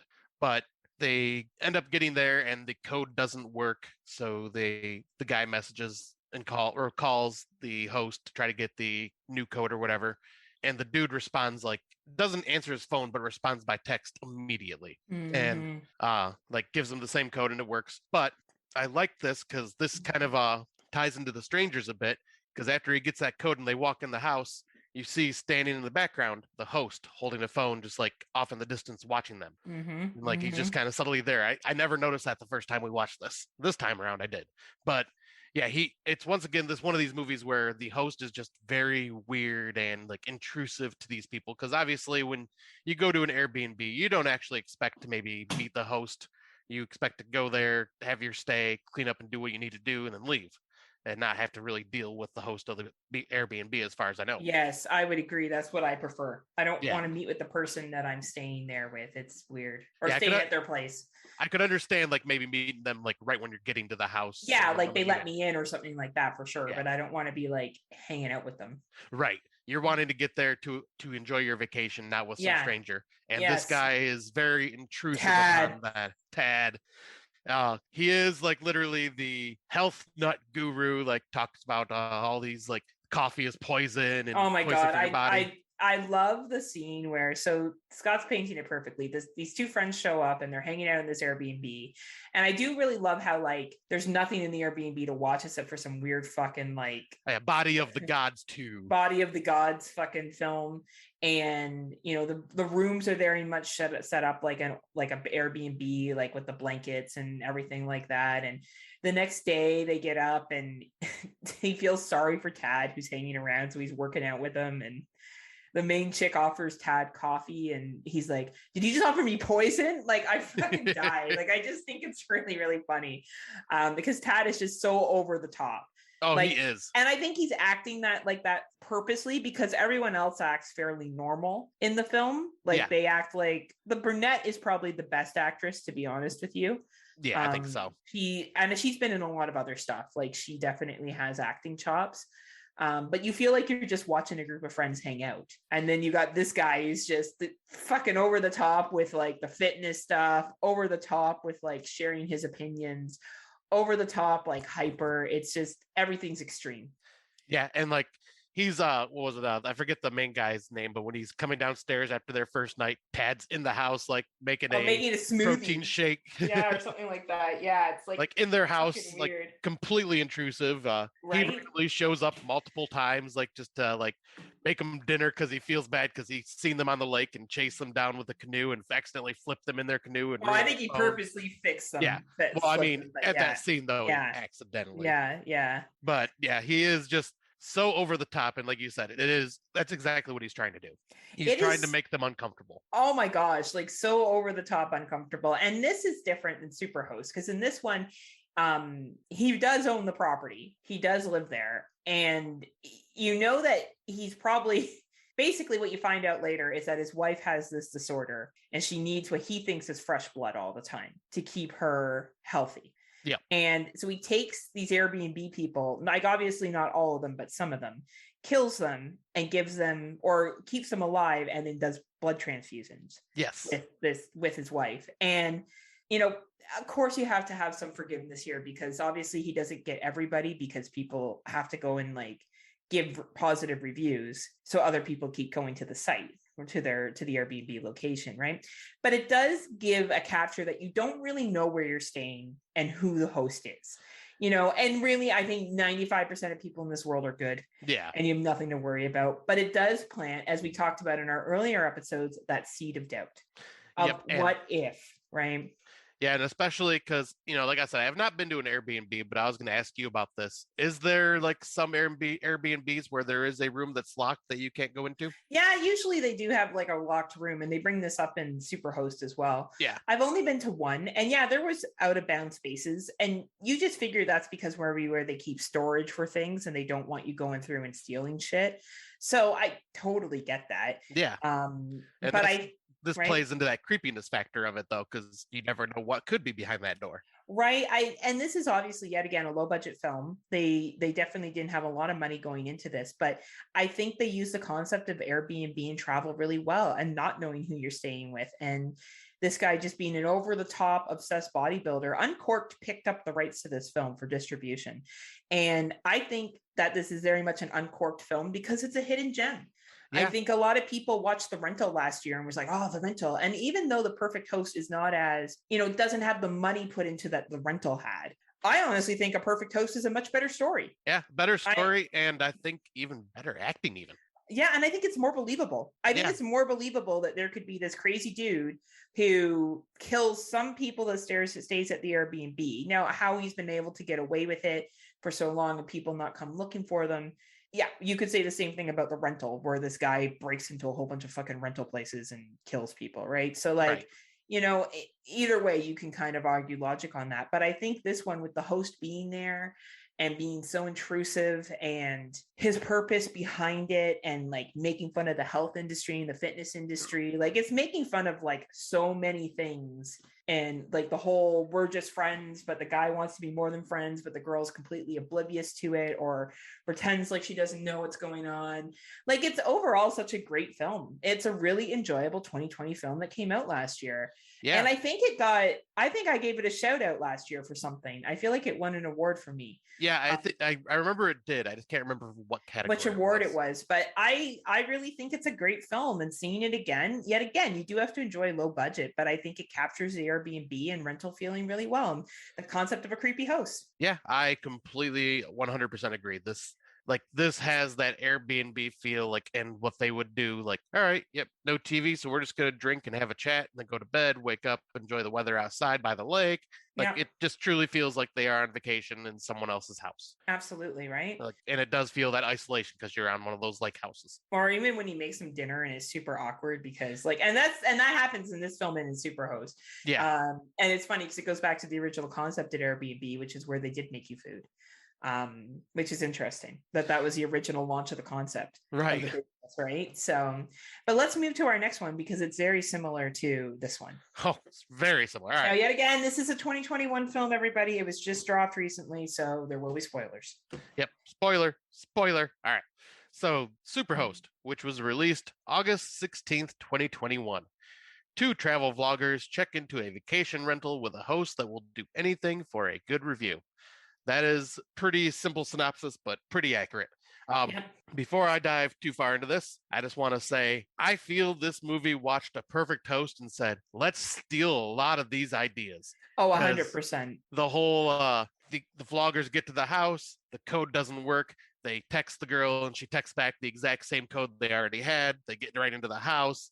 We'll get into more, but like the whole cooking breakfast and all this stuff and already being intrusive. But these are the video vloggers, like we kind of brought up in our 2021 watches.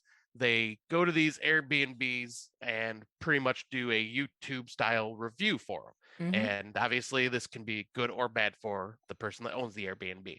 And this woman is the host, the Superhost, because that's the name of the show, name of the YouTube show they're talking about here. She is extremely quirky, and I have to say, steals the fucking movie for me. I love her to death because she's just so batshit nuts. Yeah. And but yeah, she comes over like right when they walk in the house, and she's just talking. Oh, I hope I get a good review. I hope this doesn't take away from my review, and blah blah blah. Like, just like, completely worried that this review is going to destroy her, is how she's portraying it. And I like this because this focuses also on, like, if there is an issue with the Airbnb, so say like the toilet being clogged that happens in this movie, they get a hold of the host to like either have someone come out to take care of it, or she will come out personally and take care of it. Like, that's something I've heard of that does happen. It does. So here's my flaws with this film, where I think The Perfect Host did it better. Yeah. Tad in The Perfect Host was way more responsive, like what an Airbnb person would be if they lived on site. The fact that she comes over and sees the toilet is clogged and is like, I'll come back in the morning to fix it.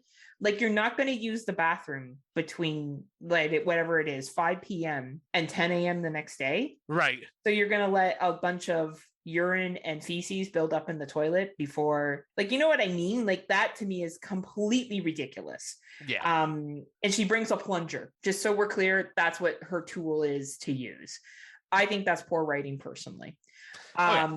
My other beef with this film, and yet again, I thought this film was fun. I thought the girl was perfect. She was over the top. The term superhost is something that Airbnb hosts can actually get. You can become a superhost because you get such great reviews. You get so many like 5-star reviews or whatever, you become a superhost. As we find out later, and this is where the big spoiler is, everyone, she is not the owner. She stayed in the Airbnb. She's obviously a loner. It was an older couple that owned it with a dog or a cat or something. Yeah, cat, because there was a cat room. Right. And she kills them. And then she's about to leave the Airbnb when these people show up. So I don't know why she was so obsessed with getting a good review when she didn't even own the rental home in the first place. I think that was her just wanting to fuck with them and her just wanting to pretend to be the host.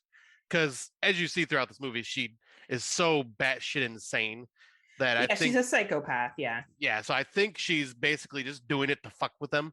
Kind of like what Tad does with constantly and being intrusive and wanting to fuck with them and having fun before he really, gets to what he's doing. Yeah. And I think that's kind of what she was doing. Though, once again, Perfect Host did it better, did a lot of things better than this.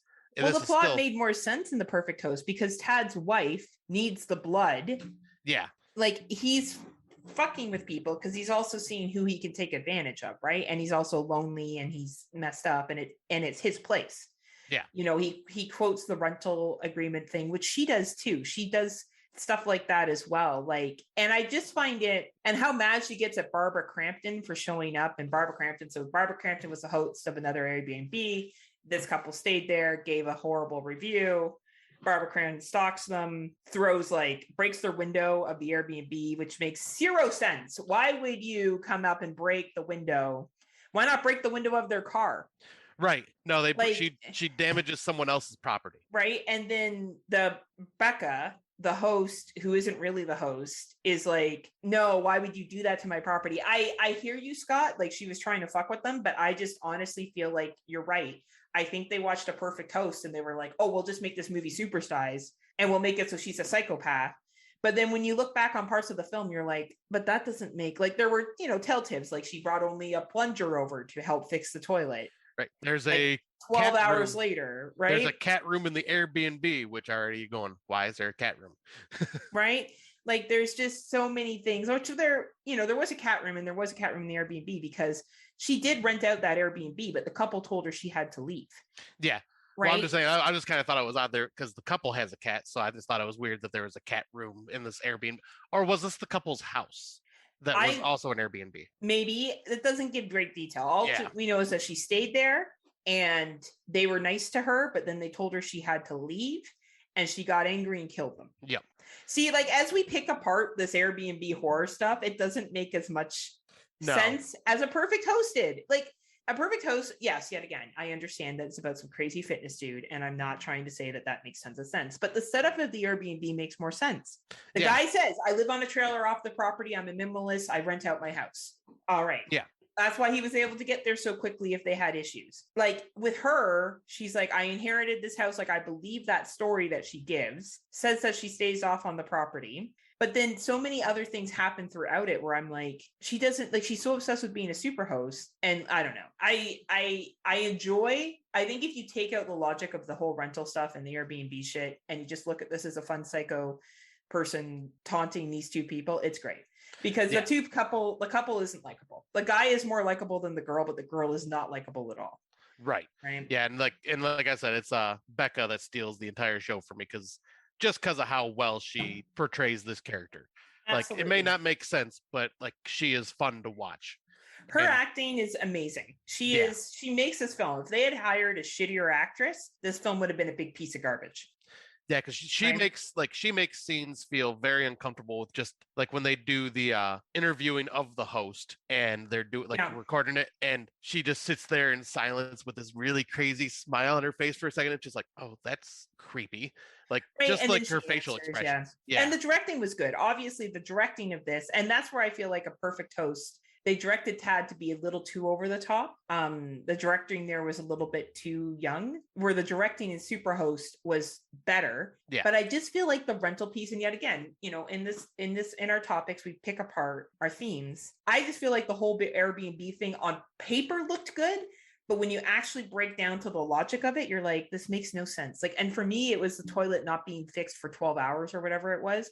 To me, made no sense. That would never happen. Never in a billion years would you be like, yeah, no problem. We'll just use this broken toilet that won't flush for 12 hours. And then you show up with a fucking plunger. Come on, movie. Right. And I do enjoy Barbara Crampton's cameo in it, but yet again, I didn't understand the point of that either. Why would she drive there, destroy the Airbnb property, and then they become united? Yeah, her and Becca unite together because like she tells Becca everything about like how they ruined her career with the Airbnb and people stop showing up. So for some reason, her and Becca all of a sudden get an alliance, or at least that's what Barbara Crampton thinks. And why would this psychopath do this? Because she wasn't going to kill her. She was going to let them all leave. Yeah. That's what I don't get. She was like, okay, they play this trank where it looks like she kills Barbara Crampton. She doesn't. And Barbara Crampton's like, haha, that's what you guys get. Fuck you, haha. And they're leaving. And then the guy says something like, where's that couple? Yeah. Right. And she's like, you couldn't just let it go. She has this quick dialogue back and forth with Barbara Crampton, kills Barbara Crampton, and then proceeds to kill and torture the couple. Yeah. Like I don't get it. Like she was purposely having fun fucking with them the entire time. Like, you know, she was going to kill them. And then she does this joke and then she was going to let them leave. Yeah. And then she doesn't because. Yeah, and then she doesn't because they brought up like the past. Right. What she did. And yet again, this is not an insult to the acting of this movie. I think that Rebecca carries it. I think she's a fucking phenomenal. Grace Phillips is the actress. She's been in Tales of Halloween, Fright Night, Some Kind of Hate, Dark Summer. Definitely somebody who's getting around in acting. Awesome. Thought she was wonderful. But if I'm real honest with this film, it doesn't make a fuckload of sense. Right. No, it does not. I liked it. I had a good time with it. Don't get me wrong. It was fun. But if we pick it apart in terms of the Airbnb concept of it, there's so many red flags that why would they have stuck around? Right. I would have left after a day or two. Been like, yep, this is too much. Let's get out of here. You know what I mean? But I think it's that I'm thinking maybe they stayed because it's that egotistical vlogger thing where they oh, this place is all sorts of fucked up. We're going to get a lot of views for this. You must be right, because honestly, it makes no other sense for me otherwise. And of course, we see how superficial the chick is because her boyfriend proposes and she thinks it's part of the ploy. Yeah. And get numbers. But I will give it credit for the gore. If I look at this, as I said, just as a basic slasher gore fest, excellent scenes. The ending, third act, mwah, beautiful in suspense, beautiful and not sure if they're going to get away, what's going to happen to them. Really, really well done. My criticisms are with the writing of the Airbnb concept because it just doesn't make a lot of sense. And when you name your movie Superhost and it's based off the Airbnb concept, you should have a little bit more consistencies. That's all I'm criticizing. Yep. And since you've experienced Airbnbs, I definitely was kind of curious on this for your thoughts. But good movie. Both of us enjoyed it. It's a fun film. Yeah, I'd say it's fun, but not fantastic. And yeah, there is a lot of plot holes. But yeah, that is how this film plays out. Just kind of it's mainly the script that's the issue. Right. So I'm sure we will see more of these movies to come. Airbnb horror is not going anywhere. The concept of rentals are not going anywhere. And I think as we start to travel again, we'll see them more and more. So that was a fun little topic. So hopefully it's got y'all ready for when I leave you alone in my house and you get stalked and my crazy neighbor, who also happens to own my home because I'm not really the owner, kills me and comes in tries to kill you like a superhost. Well, as long as she leaves Micmac alone. And then Tad will show up and tell you to work out more. Yeah, I'll say I need that. I need that motivation from Tad. Tad. Anyway, I guess we should move to our Out of the Dark, and we have some questions. Yes. So we decided to do something fun. Scott decided. This was Scott's brilliant idea, not mine. Okay. Well, okay, fine. I'll take the credit for it then. Well, it was your idea. It was not mine. So take the credit where credit is due. Well, I've always seen these AMA things on Twitter where it's ask me anything, and it could be a director or someone, a game developer or someone popular, and people just ask them questions. So I was like, you know what, that'd be kind of fun because I really couldn't think of a good Out of the Dark segment for this. So I was like, well, let's just have our listeners ask us some questions. So I put it out there on Facebook, and we got a decent amount of questions. So I hope you are ready, Heather. Oh man, I was fucking born ready. All right. So the first question comes from our buddy Ken Bates. What is the first movie, TV show, story, etc. that scared you as a kid? I'll let you think on it. I already have mine because I've read these already. So for me, the first movie that scared me as a kid, I actually just found this out recently from my mother. It was Return of the Living Dead, when the tar man comes out of the barrel and is more brains. I was 6 years old when I seen that. Scared the living shit out of us, me and my brother, and we literally thought that something was going to come and eat our brains. That's really funny. For me, it was Who Framed Roger Rabbit.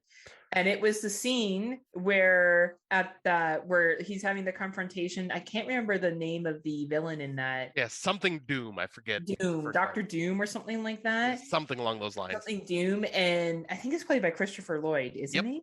And he's like, I killed your brother. And like, he turns into a tune. And that scared the fuck out of me, which, by the way, Who Framed Roger Rabbit is not a child's movie. No. My parents let me watch that, probably unaware of all the sexual shit that was in it. And because it had cartoons, they probably thought it was appropriate. Right. Luckily, they didn't make me watch Cool World, which was very much inappropriate as well, too. They probably learned with Who Framed Roger Rabbit. But yeah, that scene alone, I think really it's the first memory I have of being scared by a character in a movie. Because I didn't watch a lot of horror movies until I was older. Until I was like 13, 14, 15. I think even, 14, 15. Like it was a very long time before I watched horror movies. Like I watched Abbott and Costello and stuff like that, but nothing that was scary. Right. Yeah, I was kind of curious to see what your answer would be on that one. Like I'm like Solo. Yeah. Watched it when I was 5. Good question. Thank you so much for that question. All right. So we have 2 questions from our buddy Darren Wilson. We heart Darren.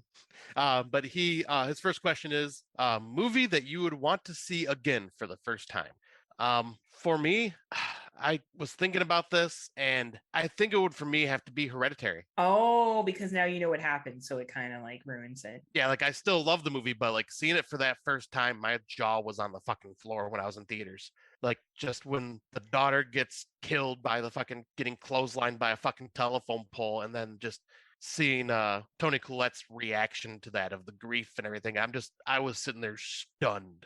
And then cool. And then trying to figure out like, okay, is she delusional, or is this all about or is this actually something that's really going on and this kind of supernatural? And like, once I figured that out, and it's still a great film to like pick apart and find little details in, but that first time experience, man, like I said, that I left that theater and I sat in my car for like 15 minutes afterwards, just like completely shook. Like I just had to sit there and just kind of take it all in after watching it. Yeah, that movie really did affect you. I know you've spoken several times about it. It also really affected Jay from Kill the Cast as well. Yeah. I guess for me, there's 2. One is Jurassic Park. Honestly, I fucking love that movie. And I remember being in grade 5. My mom took me for my grade 5 graduation. We went to KFC for dinner, because that's what I wanted to do. And then she took me to see Jurassic Park. And my mom is a scared person. I don't know how she fucking sat through that dinosaur movie. And I love that film. If it's on TV, I'll watch it. I think it's great. I love all the Jurassic Park films. I really do. They're so simplistic and they're just, dumb dinosaur movies, but I love them. I can't get enough. And I think if I'm linking of horror, The Village, because I thought the ending of The Village when it came out, I know this is a very controversial pick for a lot of people, but I just remember being like, when that twist happens, I was like, what? Like I didn't see it coming. Maybe now if I watched it, I would, but at the time I was considerably younger and I didn't. And I just wanted to talk about the political meanings behind that. I just wanted to talk about the logic behind that and how they talked about how they paid planes to not fly over that area. Like that grid was completely removed from civilization till this blind chick wandered out and realized where you were. And I honestly think it's some of M. Night Shyamalan's best work, if not his best work, personally for me. And that shocking ending that I got. And it also kind of showed me how much I really value social messages in films and how that's a real value to me personally. And that makes total sense for you. I can see that. Right. His second question that he asked us, favorite local, if possible, urban legend.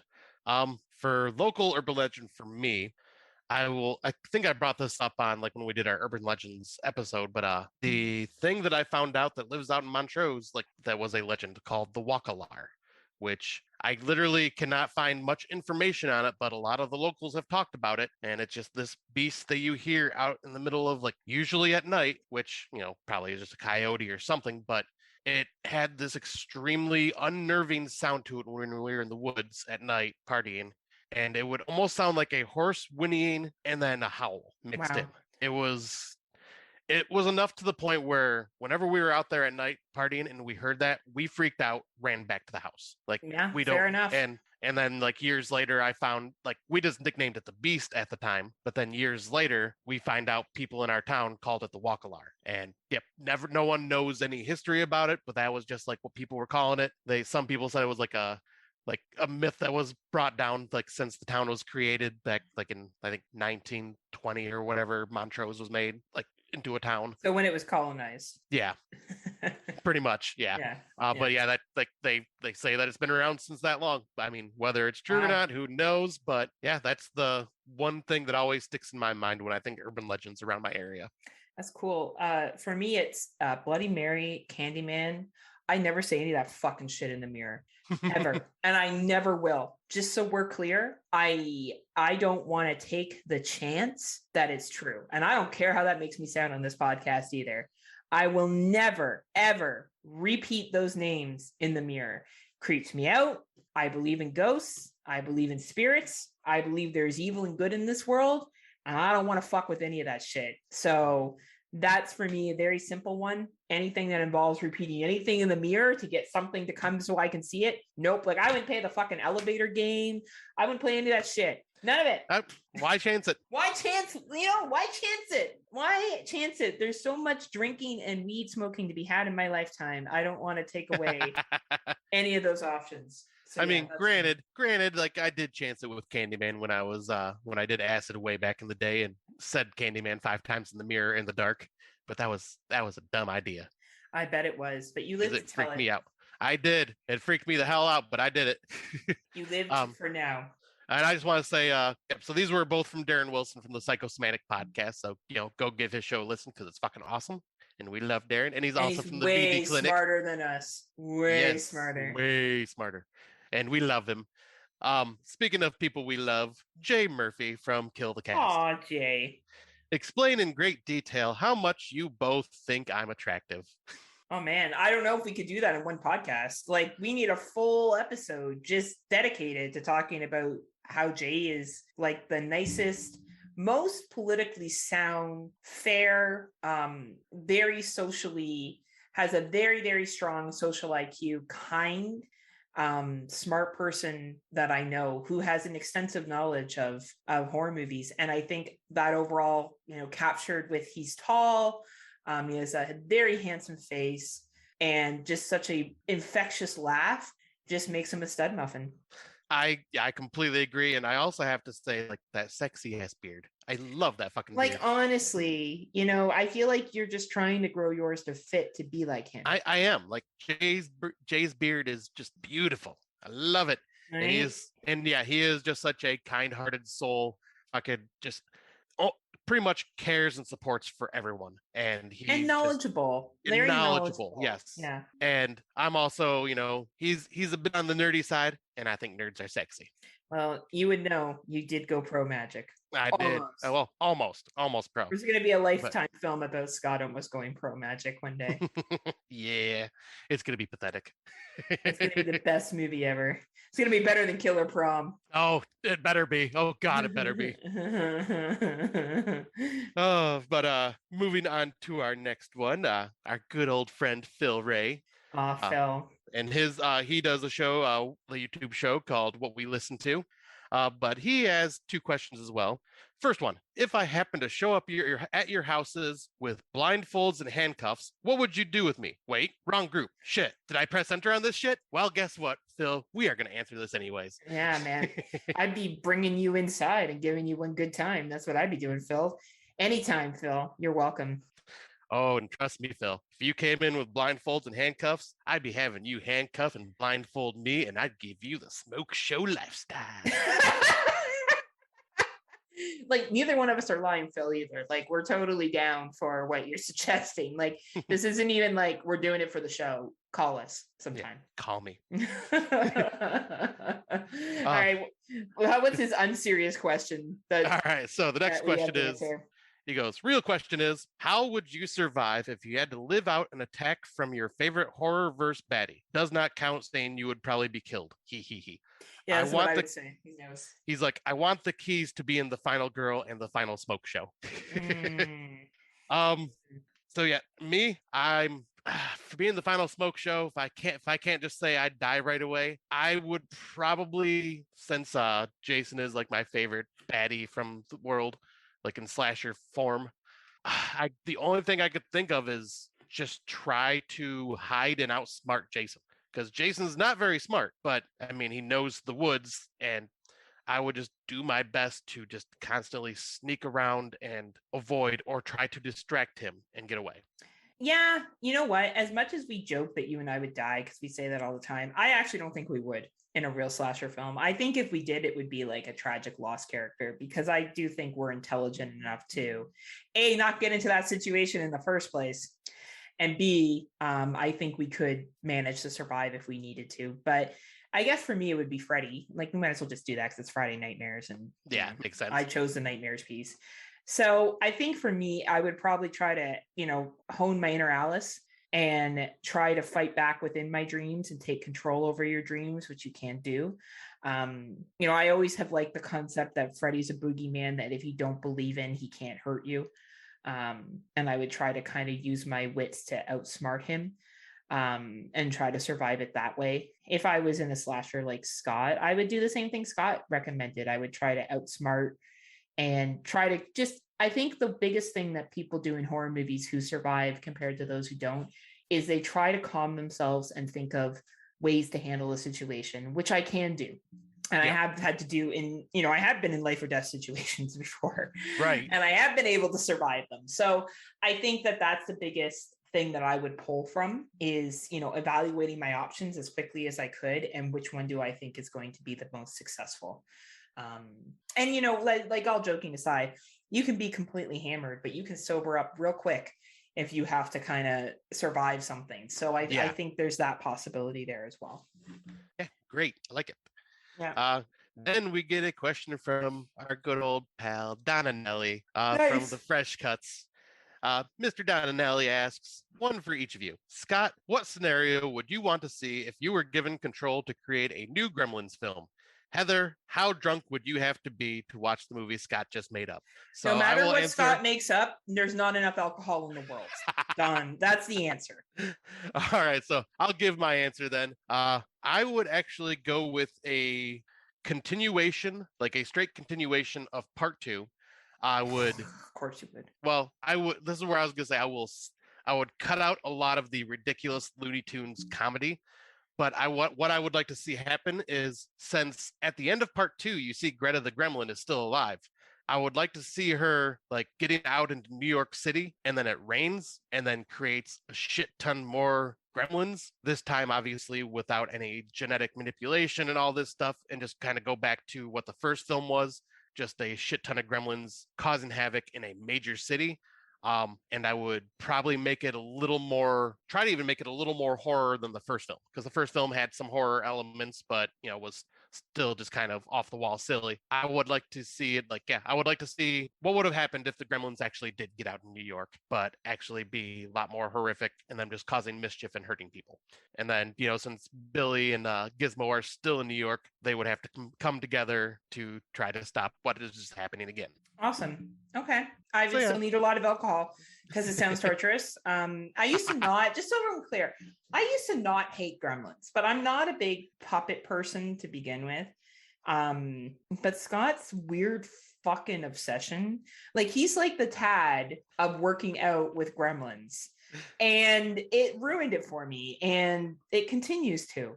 So when you asked about drinking, Don, like probably to the point where I would die from alcohol poisoning. And then I would come back as a ghost to haunt Scott and push all his gremlin characters off his shelves repeatedly just to get back at him, especially if he had a date over.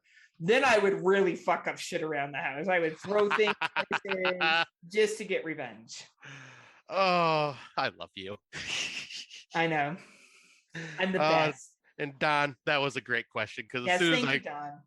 And as soon as I seen that question for you specifically, Heather, I was like, oh my God, this is going to be great. You know what? Don's really cool, actually. Don can say anything and it's fine because he really is one of the coolest podcasters in this community. He just marches of his own drum, and I fucking dig the shit out of that. I love it. I love him. So this one's going to be from our good old buddy Craig Wooten. Craig. We got 1, 2, 3, 4, 5, 6, 7 questions from him. We'll try to just kind of shoot through these real fast. This one I think is directed towards me because I am where I met Craig, I'm in a Facebook group called Talking Films. I think I have added Heather to the group as well. But this one I think is directed to me for something recently. But he said, why are you so wrong about the Wrong Turn remake or the movie's the original? Because he loves the original film and wasn't the biggest fan of the remake, where I liked the remake more than the original. And I just have bad taste, Craig. That's why I'm wrong. But no, in all seriousness, I find the Wrong Turn films to just be the originals to be just okay. They are basically just a concept of Hills Have Eyes meets Friday the 13th. Nothing original there. And even though the remake is more woke, I would say it's still like a completely different concept that I really kind of just dug. Yeah, I think the remake was, I just think it was more modernized. It wasn't really, and you know what? It was a reimagining. Like, it really isn't anything compared to the original one. The original one was a basic fucking 2000 slasher. And they were just pumping that shit out because they were using hot TV stars at the time. Yeah, I don't even think they should be compared in the same camp. I know we compared them in the same camp, but they really shouldn't be because they're such different fucking films. But yeah, another one that he asks is, what horror directors or director/directors has influenced your taste the most? For me, it would be John Carpenter and Stuart Gordon. John Carpenter, just because of his filming style, and a lot of his films are some of my all-time favorite movies in general, like The Thing, Escape from New York, Halloween. Like, I could go on with his filmography. And Stuart Gordon, because he does these very quirky but fun horror films, and he's the one that made me fall in love with Lovecraft, because Stuart Gordon did a lot of Lovecraft-based stories like Reanimator, From Beyond, Dagon, stuff like that. Yeah, for me, it's Wes Craven. I think Wes Craven has did energize the horror community. I think with the creation of Nightmare on Elm Street, followed up with Scream, probably his two best known, and The People Under the Stairs as well. I think he just really knew how to deliver a good storytelling. He knew how to direct a film. He knew how to be modern and breathe life into a genre. And even with the Freddy Nightmare on Elm Street series, when he came back with A New Nightmare, I think that A New Nightmare is ahead of its time when it was released. I think it was brilliant to bridge that world between reality and fantasy. And then finally, Jordan Peele. I think Jordan Peele has an ability to capture current societal factors while making an entertaining film. I think he interjects appropriate comedy into his films. I do think his films are political with not being overly political. If you find them overly political, I question how aware you are of issues that exist in North America today. And that's my own personal belief, and too bad if you don't like it. The question's for me. So for me, it's Jordan Peele for sure as a modern director. Nice. Now the next question. This one's going to take a second, I think, for both of us. Well, maybe not, but we'll see. What horror film do you think deserves a remake/reboot, or what series deserves a reboot, sequel, a la Halloween, Candyman, etc.? Oh, for me, it's Cujo. I've said this for years. Oh, yeah. I think the original Cujo film, though I appreciate the acting by many of the characters in that film, and I love the St. Bernard doggy because you don't look that fluffy, I think that movie deserves a remake. And I think my opening screen shot of the woman running for the car, the mother running for the car, and this hearing the breathing in the background and the dog, and she's trying to shut the door and the dog's trying to break in, and we go back and forth between present day and the past that led to that, would be a much better film. I 110% believe that. If I had the money and the ability to write a script and do that, I 100% would. And that's kind of funny because I also have chosen a Stephen King one. Oh, which one? I am going with The Stand. Like they Mm. recently came out with the Stand miniseries, but I want to see a readaptation of this done well because like both the original miniseries back in like the 90s and the one that just came out seem to miss a lot of like the character development that is in the King book. This would have to be like an ongoing multiple movie series because it just has to be that way because it's such a huge, massive book. But I think the characters in that need to be looked into a little more, the psyche of each character, because there is a lot of characters in that because of what happens. And Yeah. I think with everything that's happened nowadays with the pandemic, I think if they decided to like make a very serious story about this and how people reacted, like if they showed like what happened when this disease got free of the military compound, like I think it would add for like a much more tense story. Cool. Then he asks, favorite A24 film? For me, I gotta say Midsommar, just because of the whole being in a toxic relationship and the dealing of anxiety, like the way it is portrayed in this film. This film hit me so hard emotionally. Like this is just automatically the one I came up when I thought of this. For me, it would be False Positive. Oh, nice. I think False Positive is one of the most honest looks at a female's experience with being pregnant, seeking fertility assistance, and the outcomes of that and how you're treated as a pregnant woman and the expectations behind motherhood in our North American society. So yeah, that's for me. Nice. That's a very good one too, because that movie's great. What up and coming horror filmmaker should have more acclaim and a bigger budget? I'm gonna think because I got to look up the director's name. I can't remember it off the top of my head right now. Well, I think we've seen a couple of really good up and coming films, and probably one that that was directed that we both shouted out was Sean King O'Grady, who did the movie We Need to Do Something. Yes. I think that is an example of somebody who was able to work with a very minimal budget and pull out a really good film. This gentleman's only directed 2 films, Land Grab and this one, the one that I just mentioned. And I think he is one to watch out for.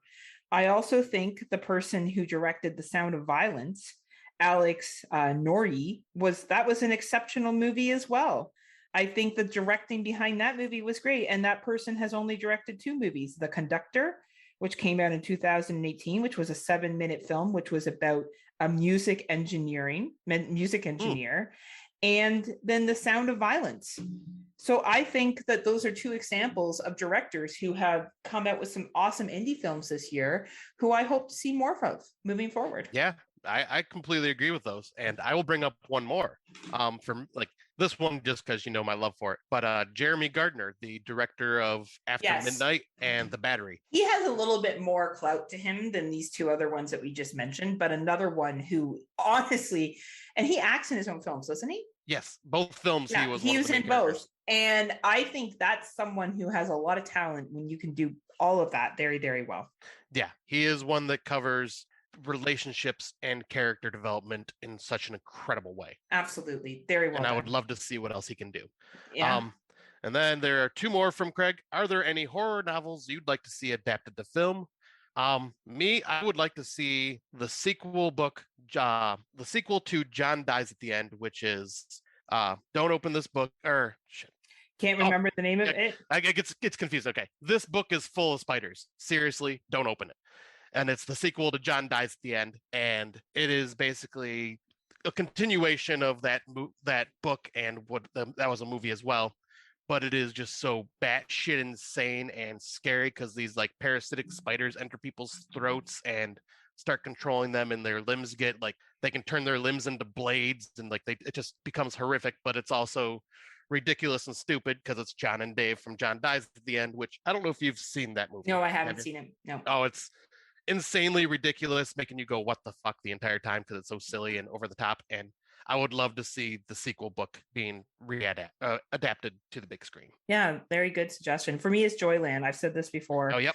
Joyland, which was written in 2013 by Stephen King, based on an amusement park. I would love to see that made into a film. I think it'd be really an excellent, well done horror film. Nice. And then for me, or for the last question from Craig, the obligatory Ari Aster, Robert Eggers, or Jordan Peele question. For me, it's Ari Aster. I pretty much love everything Ari Aster has done. He has done such a great job of character development and showing what real grief looks like. And like, I am very excited. Like, he is like one of those directors that just hasn't done wrong yet for me. And I am so excited to see what he does next. You know, I think all of those directors are awesome. Yes. Whether I care for all the films or not is irrelevant. Their abilities to direct and command the setting. Like, I didn't love The Lighthouse. I made no, I won't say it's a shitty movie because it's not. I think that's a really immature stance to take. It just wasn't for me. Right. It's a little too slow, but I appreciate the ability to direct and put focus in on that film, which is Robert Eggers, right? Right. And I think Ari Aster's Midsommar, yet again, not my preference, a movie that I will go to, but his ability to pull such emotion from Florence Pugh and other characters in there, phenomenal. But of course, it's going to be Jordan Peele for me. Yeah. And that's because of my own personal interest in what he talks about. I love the humor that he interjects into his films. And I just love the social political messages behind it. And I know that the other two do include social political messages in their film to a certain extent. I Am the Pretty Thing That Lives in the Walls. That's by Robert Eggers, right? Nope, that is Osgood Perkins. Osgood Perkins. So anyway, that's interesting that we didn't include him in here because he is a really interesting director as well. But for me, it's going to be Peele. Yep, I knew that answer right away for you because I know how much Peele means to you. But at the same time, like, that's a personal preference. I think these two other directors, like, I do another podcast called The Slumber Party Massacre, and we did a debate about these directors, and they're all good. Like, to put one above the other, I don't think is a fair statement, because really, I think it's going to depend on what your preference is for filmmaking, how you enjoy watching films, what you want out of your films. And for me, it's Peele, but I could totally respect if someone, like, I respect Scott's opinion on who he prefers. Like, to me, I would never, like, Scott and I are never going to get into a debate about these three directors because they're all good. Yeah, we'd have nothing bad to say about them. It's just like, personal preference. Right. And it's going to come down to what you connect with more, but objectively, they all do their job as a director extremely fucking well. Yep. And that's what we have going on. And this is where people who like, the 80s were the best time for horror because that's when John Carpenter and Wes Craven and other people made films. Yes, the 80s were great. Don't get me wrong. But there's lots of great modern horror. And if you're saying there isn't, then in my opinion, you're not watching the variety that's out there. Both Scott and I are at 151 horror 2021 watches for me. How many are you at, Scotty? I'm at 125. So like over 100 movies Scott and I have watched. Yeah. And we can tell you that there's something out there for everybody. And there's different genres and there's different types of films that you can enjoy. So, check out these directors. If you, for some reason, think modern horror sucks, you probably aren't listening to this podcast if you do, because, right. But if for some reason you know someone who does, encourage them to check out these directors because they're great. Yep, completely agree. We have one final question, and this is from my buddy, Justin Bramlett. All right. So we went from serious questions to cap it off with a silly question. Nice. How many times do you jerk off / masturbate at a day? I'm at about 10 to 20. Oh, man, I wish I was at 10 to 20. I would say I'm about a 1 to 2 a day guy. Depends on the day, Justin. Wow. Does Justin have a partner? Yes, he does. Oh, okay. That's too bad. So yeah, I think it depends on the day, Justin. Like, I don't know. Now you got, like, that's a question I really care about. I know you do. Yeah, I would say some days it's up to 3. Wow. Other days it's 0. It just all depends, Justin, how I'm feeling. But if you do 10 to 20, you're a fucking champ. And whoever your partner is, I don't know, either needs to start putting out more, like you guys need to connect a little bit more, or maybe you just do that and do them. And that's the case, you're superhuman. Right. Like, and knowing Justin, he is superhuman. Like, wow. That's impressive. I feel like we should have Justin on the show just so we talked about that. Where do you know Justin great. From? I went to high school with him. Oh, good. Guess where he's coming on the show then.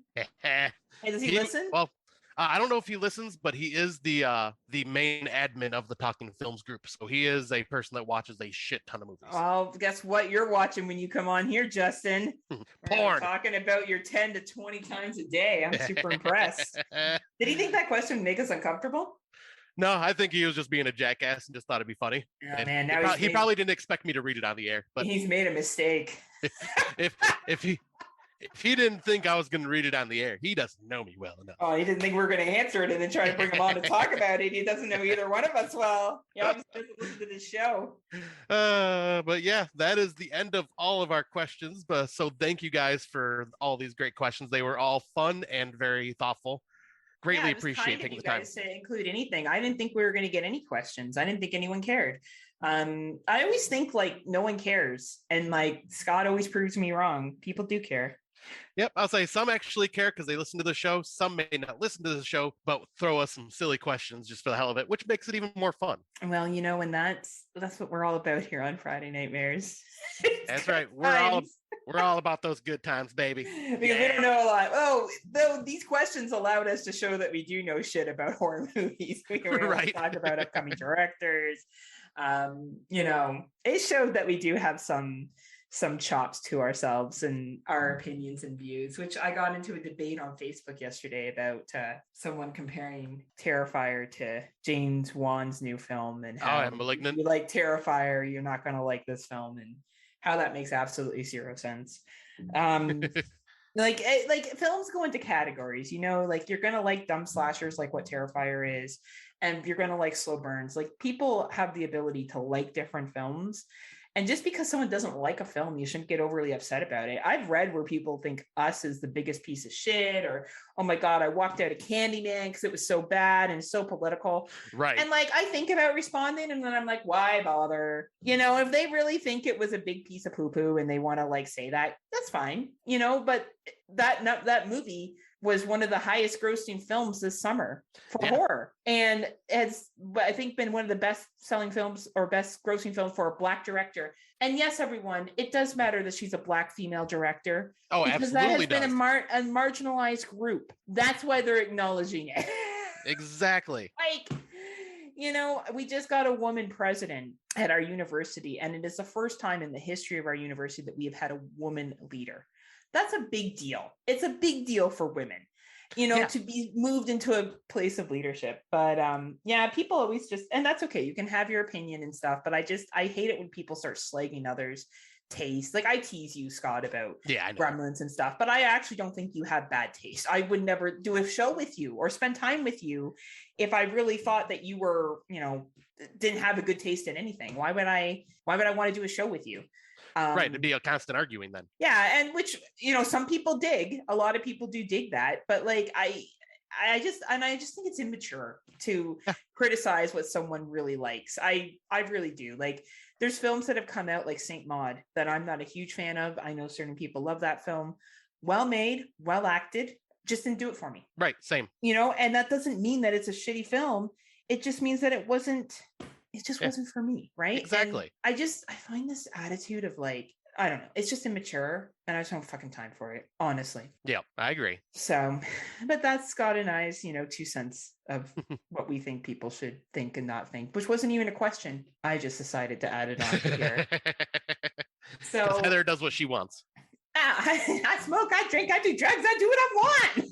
Whatever, I do what I want. Me outside. But thank you everyone for listening. As always, we will be back again in 2 weeks with our next episode, which will be super brilliant. Whatever we do, I don't know, maybe we'll talk about it when Scott's here in person. Yeah, I was saying hopefully we'll have some very fun stories of us getting together. We should probably literally do some show planning in person though, Scott. We should like really map out maybe the next couple of months. I mean, why not? We're going to be together for a while, so. You know what I mean? Like, do like we did back in the day. Driving to Niagara Falls, like you could have a little notebook and we could talk on the drive. Yeah, I am totally down for that. Like, we probably should actually do some prep. Yeah, maybe do some planning out. So we're not like, all right, what are we going to do next week? Right, a week before we record. Right, maybe that would be a good idea. So hopefully when y'all see us next, it will be when we go live. Please feel free to interact with us and ask us anything. We don't care. We got nothing to hide. We're pretty open. No, yeah, we are open. We are an open book for sure. Open, whether you like us to be an open book or not, we are. That's how we are. So, Scotty, until next time, what do you have to say to the nice people? Until next time, whatever you do, when you go to your vacation home or your Airbnb, make sure the doors are locked. And if there's some crazy Superhost, get the fuck out of that place and go get a hotel. And until next time, unpleasant dreams. See ya.